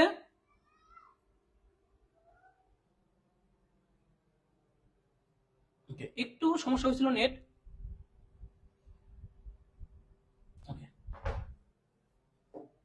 তারপরে আসেন আব্রাহাম মাসলোর চাহিদা সোপান তত্ত্বের সর্বোচ্চ চাহিদা কোনটি?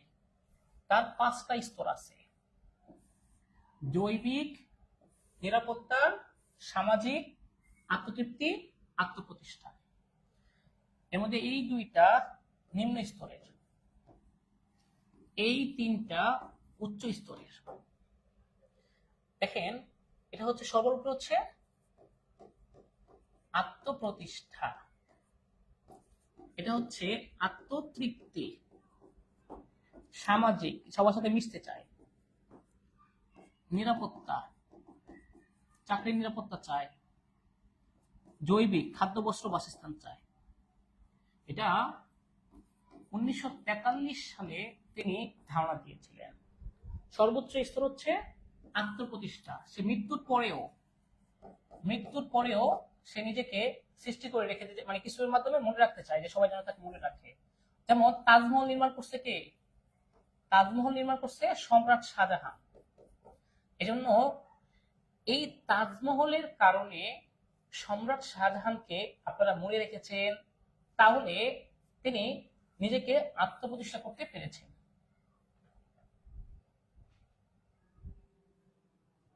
ঠিক আছে?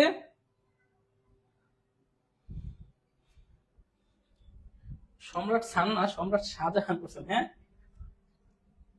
আর 24 মিনিট মতো ক্লাস দিব, মানে আর 24 মিনিট পড়াবো, 24 থেকে 30 মিনিট পড়াবো, 12টা 15তে এক্সাম হবে। ওকে ওকে,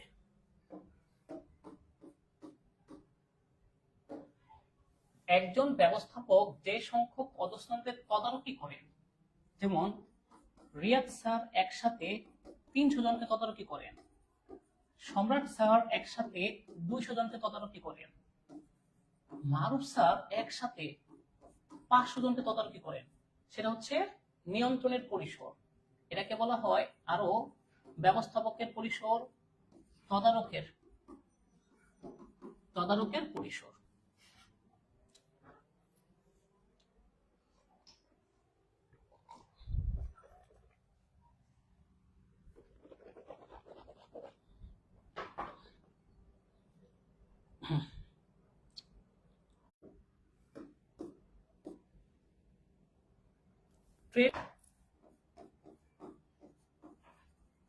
ট্রেডমার্ক আইন 2009। এখানে আপনার প্রথম 7 বছর পর্যন্ত সে পায়, পরে নবায়ন করতে করতে 10 বছর পর্যন্ত পারে, এরপরে আর পারবেন। ট্রেডমার্ক হচ্ছে অন্যের পণ্য থেকে নিজের পণ্যটাকে স্বতন্ত্র করা, স্বতন্ত্র মানে আলাদা করা। যেমন হচ্ছে অ্যাপেলের লোগো, তার হচ্ছে বাটা কোম্পানির নাম, এরকম সাইন, প্রতীক, এগুলো ব্যবহার করা হয়। না, নেটওয়ার্ক ঠিক হয়ে গেছে, একটু নেটওয়ার্ক একটু বাড়ি মেরেছিল, ওয়াইফাইটা একটু বাড়ি মেরে মানে বন্ধ হয়ে আবার অফ হয়েছিল। আচ্ছা,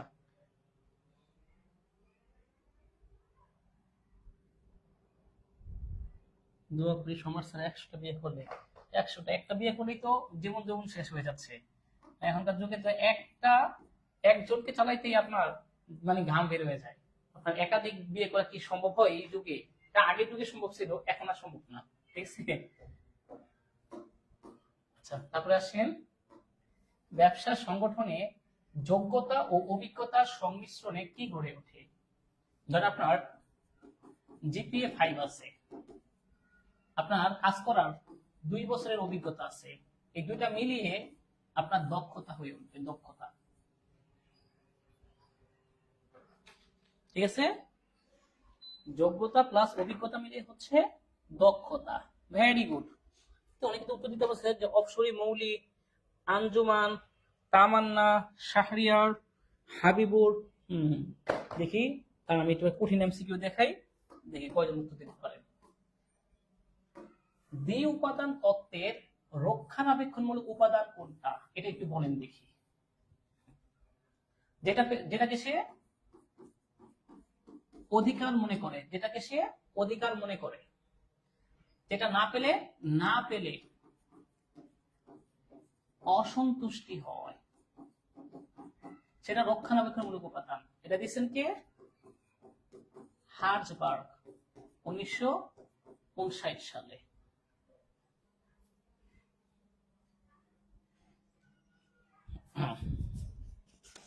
এটা উত্তর হবে হচ্ছে কর্ম পরিবেশ। ঠিক আছে, এছাড়া উত্তম ব্যবহার এরকম হইতে পারে, সাফল্য, স্বীকৃতি, এর না, সমৃদ্ধি, সম্ভাবনা, সেগুলো হচ্ছে আমাদের পেশনামূলক। অগ্রগতি, অর্জন, দায়িত্ব। পেশনামূলক কোনগুলো? পেশনামূলক গুলো মনে রাখে, সাফল্য, স্বীকৃতি, সমৃদ্ধির সম্ভাবনা, দায়িত্ব, পদোন্নতি, অগ্রগতি, এগুলা পেশনামূলক উপাদান। নিচের কোনটি ব্যবসায়ের অর্থনৈতিক পরিবেশের উপাদান নয়?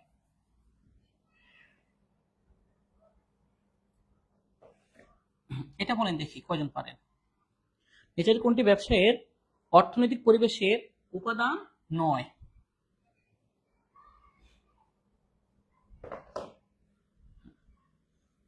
অর্থনৈতিক, বাজার, চাহিদা ও ভোগ, মানব সম্পদ। দেশীয় অবস্থান, আয়তন, জলবায়ু, নদ নদী, এগুলো হচ্ছে সব প্রাকৃতিক। এগুলো হচ্ছে প্রাকৃতিক। আপনি চাইলে বাংলাদেশটাকে আমেরিকার পাশে বসাতে পারবেন? পারবেন না, এটা ইন্ডিয়ার পাশে বসে আছে। অংশীদারি কারবারের সাথে সঙ্গতিপূর্ণ নয়। অংশীদারি কারবারে সবাই মূলধন দেয়, মুনাফা বন্টন করে, সদস্য থাকে 2 থেকে 20 জন। প্রসপেক্টাস, এটা আরেকটা নাম হচ্ছে বিবরণপত্র, যেটা কোম্পানি সংগঠন, মানে পাবলিক লিমিটেড কোম্পানি শেয়ার ক্রয়ের জন্য ইস্যু করে।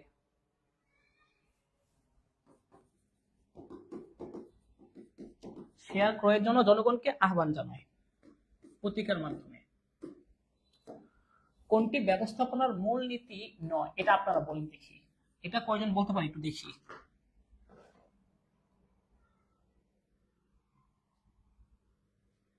এটা দেখি কয়জন বলতে পারে।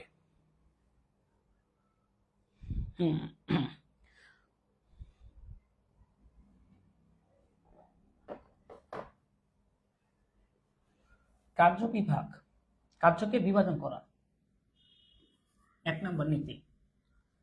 নিয়মানুবর্তিতা 8 নম্বর নীতি। পারিশ্রমিক 10 নম্বর নীতি। শুধু কেন্দ্রীকরণ, বিকেন্দ্রীকরণ, এই নীতি আছে, যেটা হচ্ছে আমাদের সিদ্ধান্ত কোথায় নেবে, উপরি পর্যায়ে নাকি নিচু পর্যায়ে, সেটা। উপরি পর্যায়ে নিলে কেন্দ্রীকরণ, নিচু পর্যায়ে নিলে বিকেন্দ্রীকরণ।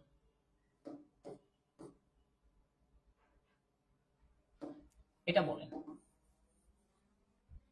সরকারের জনশুমারি ও গৃহ গণনা কর্মসূচি কি হবে?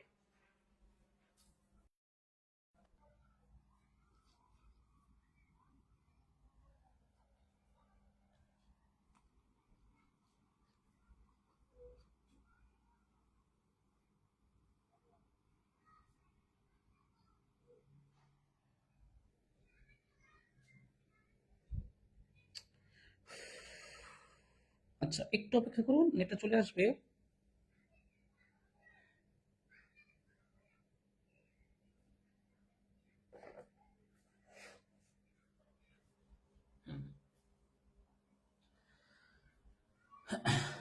তারপর হচ্ছে আপনার বিশ্বায়ন, আন্তর্জাতিক সম্পর্ক,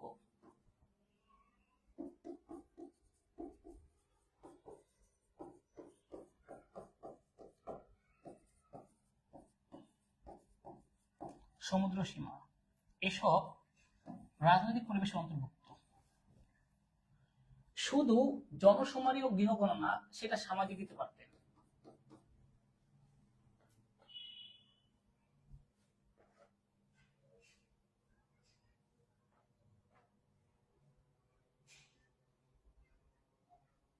জানি এটা নিয়ে আপনারা অনেকে দ্বিমত করবেন। শুনেন, জনশুমারি ও গৃহগণনা সামাজিক, কিন্তু সরকারের জনশুমারি ও গৃহগণনা এটা রাজনৈতিক হবে।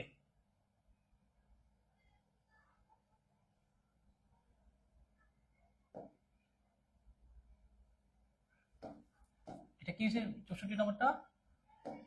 কোনটি ব্যবস্থাপনার মূলনীতি নয়? বিকেন্দ্রীকরণ। কারণ এরকম কোনো নীতি নাই। আছে কেন্দ্রীকরণ বিকেন্দ্রীকরণ নীতি, শুধু বিকেন্দ্রীকরণ কোন নীতি নাই। কার্যবিভাজন প্রথম নীতি। 8 নম্বর হচ্ছে নিয়মানুবর্তিতার নীতি। 10 নম্বর হচ্ছে পারিশ্রমিক নীতি। কিন্তু বিকেন্দ্রীকরণ কোন নীতি নাই। এই নীতি বলতে কোন নীতি নাই। আছে কেন্দ্রীকরণ বিকেন্দ্রীকরণ নীতি, আর এটা হচ্ছে রাজনৈতিক। প্রশংসা, স্বীকৃতি, ক্ষমতা, এটা কি?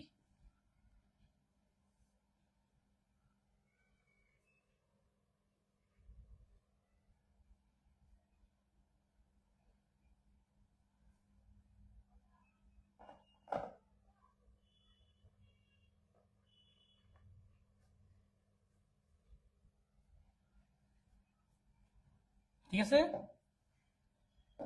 প্রশংসা, স্বীকৃতি, ক্ষমতা, এগুলো হচ্ছে আমাদের ইতিবাচক প্রেরণা, ম্যানিপুলেশন। আর শাস্তি, ভয়, চাপ, নেতিবাচক প্রেরণা। প্রেরণা দুই ধরনের, ইতিবাচক, নেতিবাচক। এটা কি হবে? ইতিবাচক। সাবসিডিয়ারি কোম্পানি, ধরেন শহীদ কোম্পানি একসাথে 3টা কোম্পানির মালিক, মিম, আসমা, সানজিদা। এদের 51% এর বেশি শেয়ারের মালিক হচ্ছে শহীদ কোম্পানি। তাহলে শহীদ কোম্পানি হচ্ছে হোল্ডিং। আর এই যে এদেরকে বলা হবে সাবসিডিয়ারি।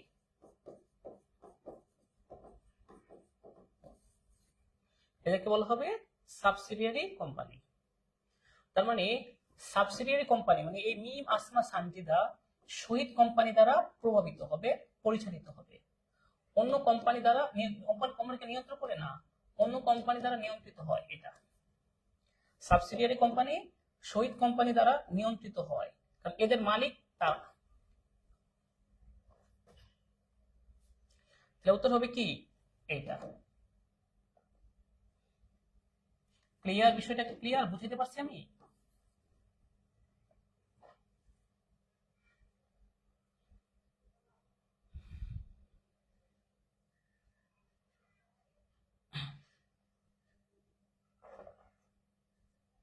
ওকে,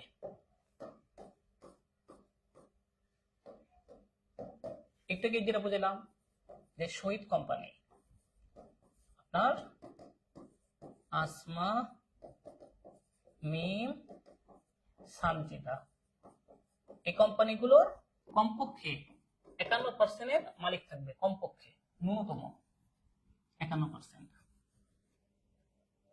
হোল্ডিং কোম্পানি মানে শহীদ কোম্পানি, অধস্তন কোম্পানির কমপক্ষে 51% মালিক হবে।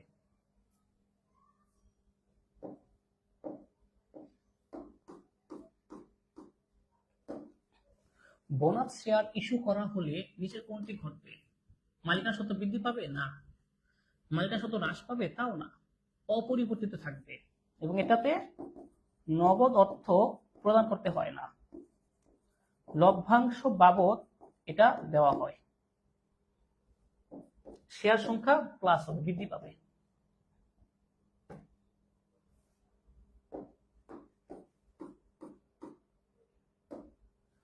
অংশীদারি কারবারের অবসানের ক্ষেত্রে নগদ অর্থ বন্টনের ভিত্তি কি, এটা একটু বলেন।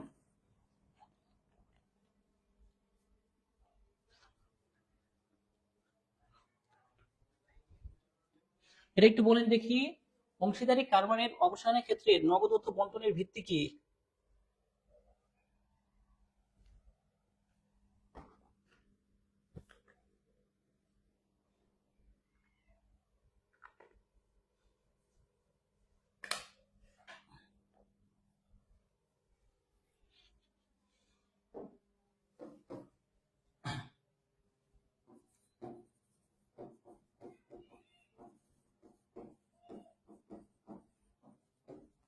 সমাপনী মূলধন ব্যালেন্স এই অনুযায়ী।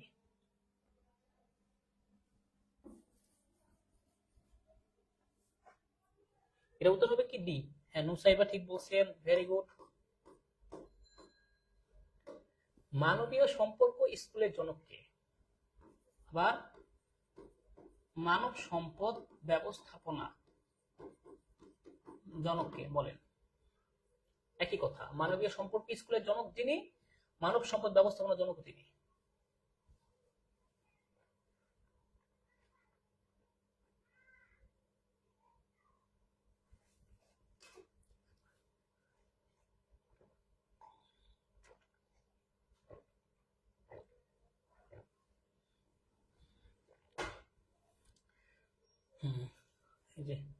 মতে মেও, মতে মেও মনে রাখেন, তাহলে হবে মতে মেও। ব্যবসায়ের ক্ষেত্রে প্রমিতকরণ কি ধরনের উপযোগ সৃষ্টি করে? প্রমিতকরণ হচ্ছে মানসিক কাজ। এটা হচ্ছে আপনার প্রমিতকরণের কারণে, এটা হচ্ছে মূলত মান নির্দিষ্টকরণের সাথে সম্পর্কিত।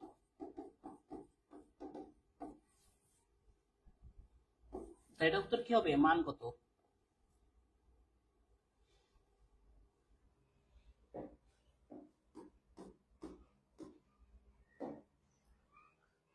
ব্যবসা পরিচালনার ক্ষেত্রে ভালো মন্দ, উচিত অনুচিত সম্পর্কিত বোধ বা উপলব্ধিকে কি বলে বলেন তো? এটা দেখি। এটা দ্বারা আচরণ প্রভাবিত হয়।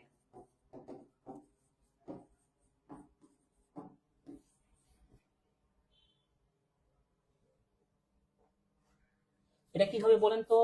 ব্যবসায় পরিচালনার ক্ষেত্রে ভালো মন্দ, উচিত অনুচিত সম্পর্কিত বোধ।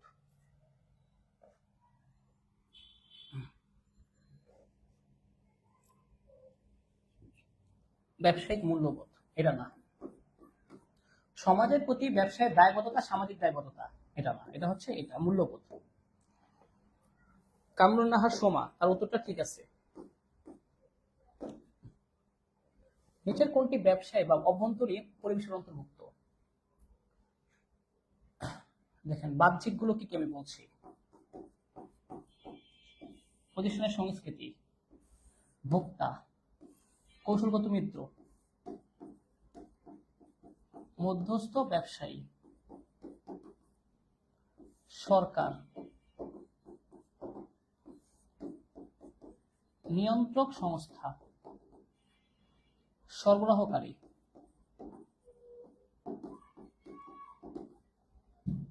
এটা হচ্ছে বাহ্যিক। সরি, একটুখানি মিস্টেক করে ফেলছি, একটু ভুল হয়ে গেছে। এই যে এটা ভুল হয়ে গেছে। এই সংস্কৃতি কিন্তু অভ্যন্তরীণ, হ্যাঁ, এটা একটু মিস্টেক হয়ে গেছে। অভ্যন্তরীণ সংস্কৃতি, প্রতিষ্ঠানের সংস্কৃতি, মালিক, ব্যবস্থাপক, এই শ্রমিক কর্মী, কি কি? অভ্যন্তরীণ সংস্কৃতি, মালিক, ব্যবস্থাপক, তারপর হচ্ছে শ্রমিক, এগুলো হচ্ছে অভ্যন্তরীণ। হ্যাঁ, তাহলে প্রতিযোগী কি? এটাও বাহ্যিক, এটাও বাহ্যিক, এগুলো সব বাহ্যিক, এই তিনটা বাহ্যিক, আর এটা অভ্যন্তরীণ। এটা একটু মিস্টেক হয়ে গেছিল, বিষয়টা একবার ক্লিয়ার করে দিলাম। হ্যাঁ, সংস্কৃতি কি? অভ্যন্তরীণ হচ্ছে প্রতিষ্ঠানের সংস্কৃতি, কারণ প্রতিষ্ঠানের ভিতরের বিষয় এটা। পদমর্যাদা বিভাজনের ভিত্তিতে আসীন নেতৃত্ব, মানে র্যাঙ্ক থেকে যে নেতৃত্বের সৃষ্টি হয় তাকে বলা হয় আনুষ্ঠানিক। যেমন হচ্ছে আপনার যে আমি যা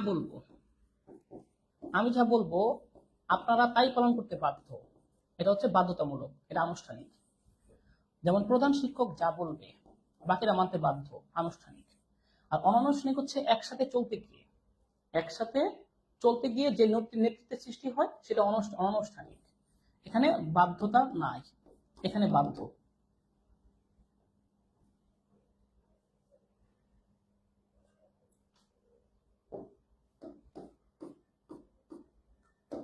ব্যবস্থাপনা চক্রের নিয়ন্ত্রণ পরবর্তী কাজ কি, এটা তো আপনারা পারবেনই। নিয়ন্ত্রণ, পরিকল্পনা, সংস্থান, কর্মসংস্থান, নির্দেশনা, নিয়ন্ত্রণ, আবার পরিকল্পনা, এটা ঘুরতে থাকবে আবার প্রথম থেকে, এটা সার্কেলারে ঘুরবে। পরিকল্পনা, সংগঠন, নির্দেশ, কর্মসংস্থান, নির্দেশনা, পেশনা, সমন্বয়, নিয়ন্ত্রণ, আবার পরিকল্পনা, ঘুরতে থাকবে সার্কেলে। প্রথম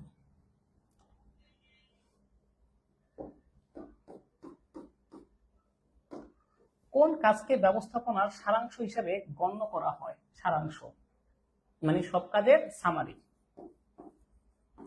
সেটা হচ্ছে নিয়ন্ত্রণ।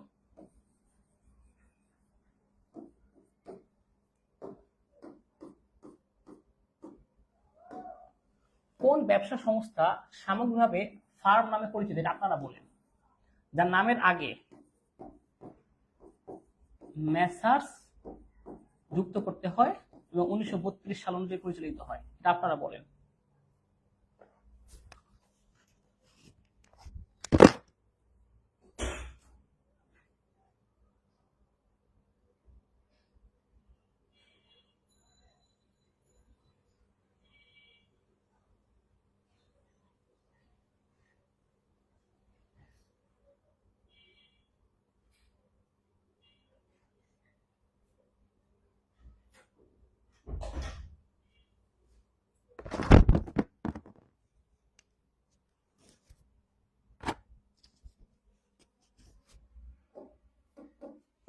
এটা কি হবে? ফার্ম হচ্ছে অংশীদারি সংগঠন, নামের আগে মেসার যুক্ত করতে হয়। প্রাইভেট লিমিটেড কোম্পানির সর্বোচ্চ সদস্য 2 থেকে সর্বোচ্চ 50, তবে পাবলিক হলে 7 থেকে 80, মানে শেয়ার সংখ্যা দ্বারা সীমাবদ্ধ। হ্যাঁ, এর উত্তর হবে কি 50, কারণ সর্বোচ্চ বলছে।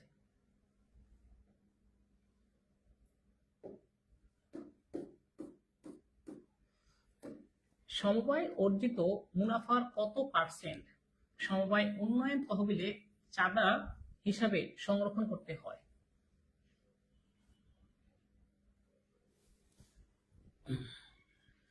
শুনেন, এটা মনে রাখেন।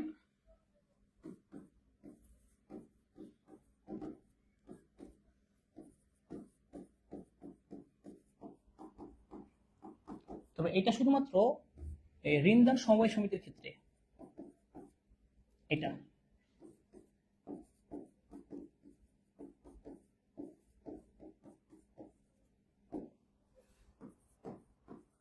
সর্বোচ্চ বন্টন, লভ্যাংশ আকারে বন্টন করা যাবে অনুমতি নিয়ে নিবন্ধকের 85% সর্বোচ্চ, আইন 2001 অনুযায়ী। এটা মুখস্থ করেন। হ্যাঁ, এটা মুখস্থ করেন 1 মিনিট সময়।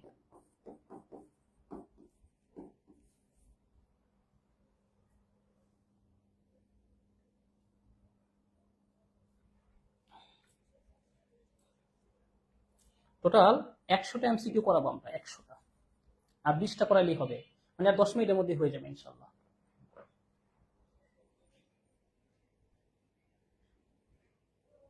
টোটাল 100টা এমসিকিউ আমরা করাবো, আর 20টা এমসিকিউ আছে, 10 মিনিট লাগবে।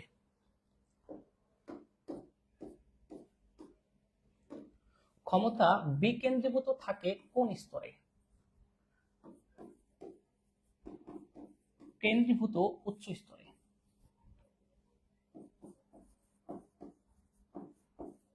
বিকেন্দ্রীভূত মধ্যস্থলে। ক্লিয়ার?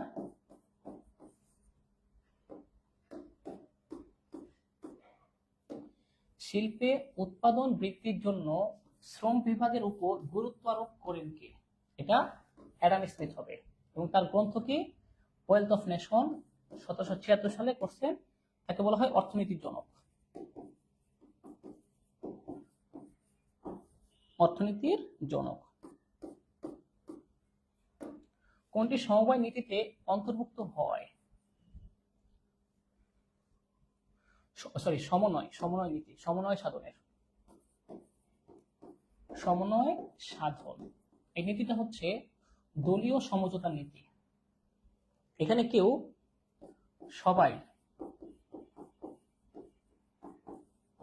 মিলেমিশে চলবে, একা চলবে না। কেউ একা চলে সফল হইতে পারবে না। যেমন এই প্রতিষ্ঠান যদি শুধুমাত্র নাজমুল স্যার একা চালাইতো, সফল হইতে পারতো? বিজনেস স্কোয়াড পারতো না। এরকম সবাইকে একসাথে মিলেমিশে এগিয়ে যেতে হবে। এটাই দলীয় সমঝোতা নীতি।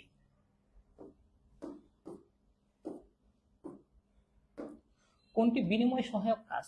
বিনিময় যেমন হচ্ছে পরিবহন, গুদামজাতকরণ, এগুলো হচ্ছে সহায়ক কাজ। এটা হচ্ছে শিল্পের কাজ। খুচরা কারবার, রপ্তানি, এগুলো হচ্ছে বিনিময়ের কাজ। এগুলো হলো সরাসরি বাণিজ্যের কাজ। আর গুদামজাতকরণ, পরিবহন, বিজ্ঞাপন, এগুলো সহায়ক কাজ। হ্যাঁ, এগুলো হচ্ছে বিনিময় সহায়ক কাজ। একটি যৌথ মূলধনী কোম্পানিতে পরিচালনা পর্ষদ নির্বাচিত করে কারা? এটা আপনারা বলেন, এটা একটু আপনারা বলেন।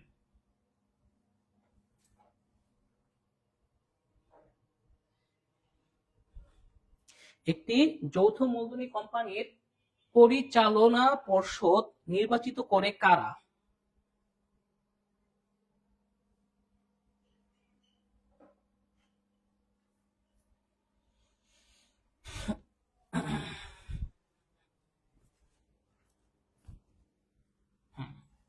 প্রথমে শেয়ার যারা কিনে তারা মালিক, তারা ভোট দেয়। সাধারণ শেয়ার হোল্ডাররা ভোট দিয়ে পরিচালক নির্বাচন করে তাদের প্রতিনিধি হিসাবে। ট্রেডমার্কের সর্বপ্রথম ব্যবহারকারী কারা? রোমান সভ্যতাগণ, রোমান রাজাগণরা তারা ব্যবহার করছেন ট্রেডমার্ক। হ্যাঁ, ট্রেডমার্ক হচ্ছে স্বতন্ত্র করা। স্বতন্ত্র কিসের সাথে? পণ্য। প্রতিযোগী থেকে আলাদা করা, প্রতিযোগী থেকে আলাদা করা, এটা হচ্ছে ট্রেডমার্ক। এটা হচ্ছে লোগো, প্রতীক, সাইন, রং, এরকম। সমবায় সমিতি হলো এটা একটা বন্ধু সংঘ, কারণ একসাথে একত্রে পারস্পরিক সাহায্য সহযোগিতার মাধ্যমে এটা এগিয়ে যায়। সকলে মিলে করি কাজ, হারি জিতি নাহিলাজ। এটা হচ্ছে সমবায় শব্দ অর্থ কি? সম্মিলিত প্রচেষ্টা।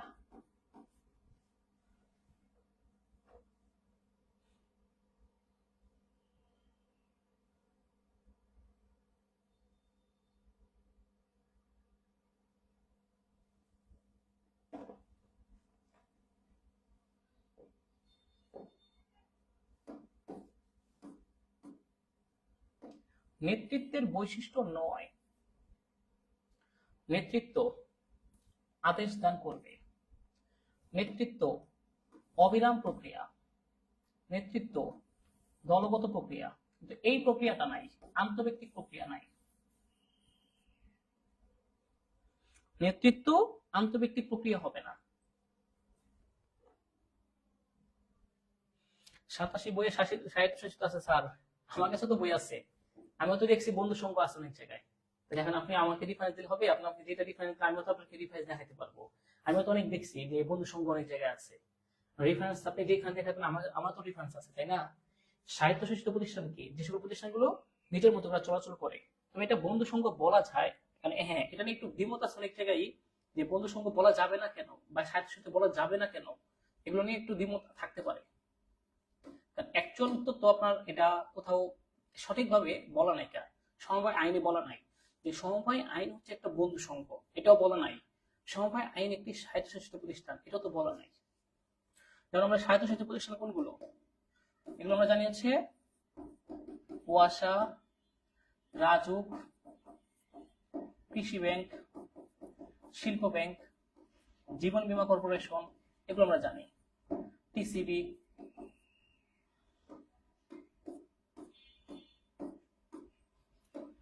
প্যাটেন্ট ও ডিজাইন আইন অনুযায়ী বাংলাদেশে প্যাটেন্ট সনদের বৈধ সময়কাল, আমাদের প্যাটেন্ট আইন 1911 অনুযায়ী 16 বছর, তবে 2022 সালে 20 বছর করছে। হ্যাঁ, এটা মাথায় রাখবেন, 2022 সালে কি 20 বছর করছে, আর আমেরিকায় 17 বছর। ক্লিয়ার?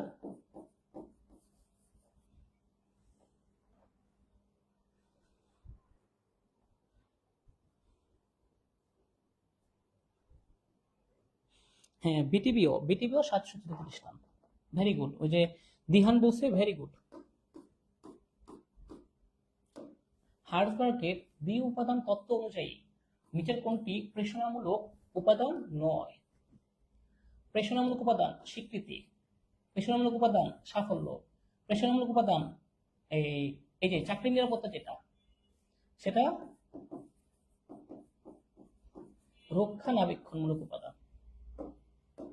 চাকরি নিরাপত্তা হচ্ছে রক্ষণাবেক্ষণমূলক উপাদান। প্রতিষ্ঠানের কর্মী নিয়োগ প্রদানের প্রথম পদক্ষেপ কর্মী সংগ্রহ, কর্মী নির্বাচন, তারপর হচ্ছে নিয়োগ, প্রশিক্ষণ। তাহলে 1 নম্বর হবে কি, কর্মী সংস্থানের প্রথম ধাপ হচ্ছে কর্মী সংগ্রহ করা। পরিকল্পনার কার্যাবলী নয়, এটা আপনারা বলেন। পরিকল্পনা হচ্ছে কি, ভবিষ্যতে কি করতে হবে সেটা আগে থেকেই ঠিক করে রাখা। এটা দর্পণ বা আয়নার সাথে তুলনা করা হয়। এটা সকল কাজের ভিত্তি, ব্যবস্থাপনা সকল কাজের ভিত্তি।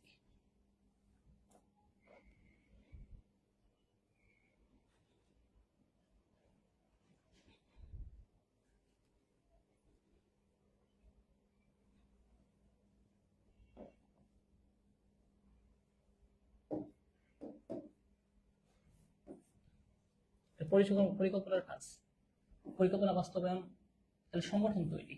এটা তাহলে সংগঠন তৈরিটা পরিকল্পনার কাজ অন্তর্ভুক্ত নয়।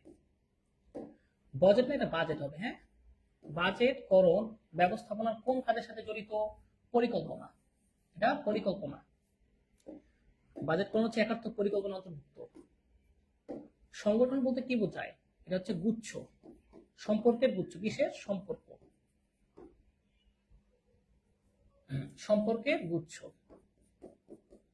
এই যে কার্য বিভাজন, দায়িত্ব কর্তৃত্ব সংজ্ঞায়িতকরণ, দায়িত্ব কর্তৃত্ব অর্পণ, পারস্পরিক সম্পর্ক নির্ধারণ, এটা হচ্ছে আমাদের সংগঠনের ধাপ, সম্পর্কের গুচ্ছ। কে কার ঊর্ধ্বতন অধস্তন ক্লিয়ার ভাবে দেখা যায়। আলাদা সত্তা, এটা কোন ব্যবসায়ের জন্য প্রযোজ্য? এটা আপনারা বলেন।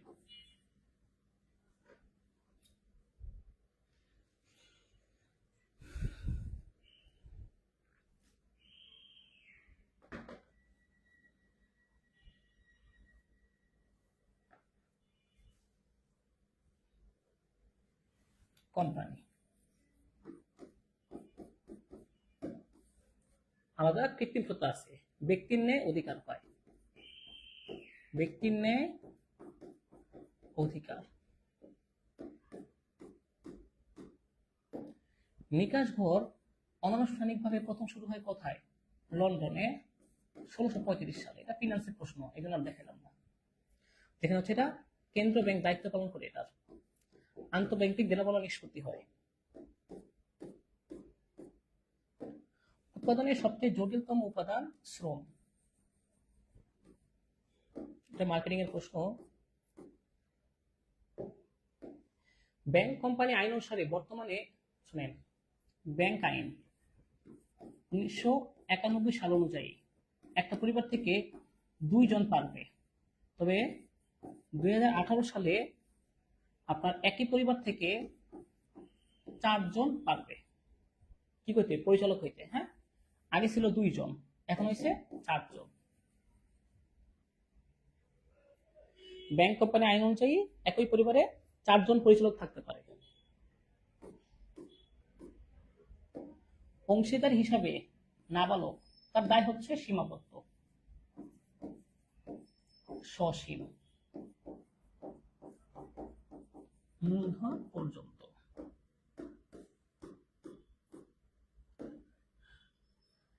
একটি সংগঠন সমাজে কি ভূমিকা রাখবে তা নির্দেশ করে, সেটার উদ্দেশ্য কি, হোয়াই, কেন গঠন হয়েছে, এটা হচ্ছে তার উদ্দেশ্য।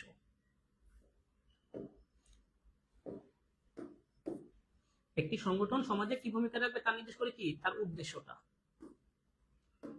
আইএসও 14000 মানদণ্ডের কয়টি দিক থাকে? 4টি। আইএসও 14000 এর মানদণ্ডের দিক হচ্ছে 4টি। এনভায়রনমেন্ট, আপনার কি কি আছে, এনভায়রনমেন্ট পর্যবেক্ষণ করতে গেলে তাদের 4টি দিক আছে, মনে করতেছে সঠিক 4টা, তবে 4টা আছে টোটাল।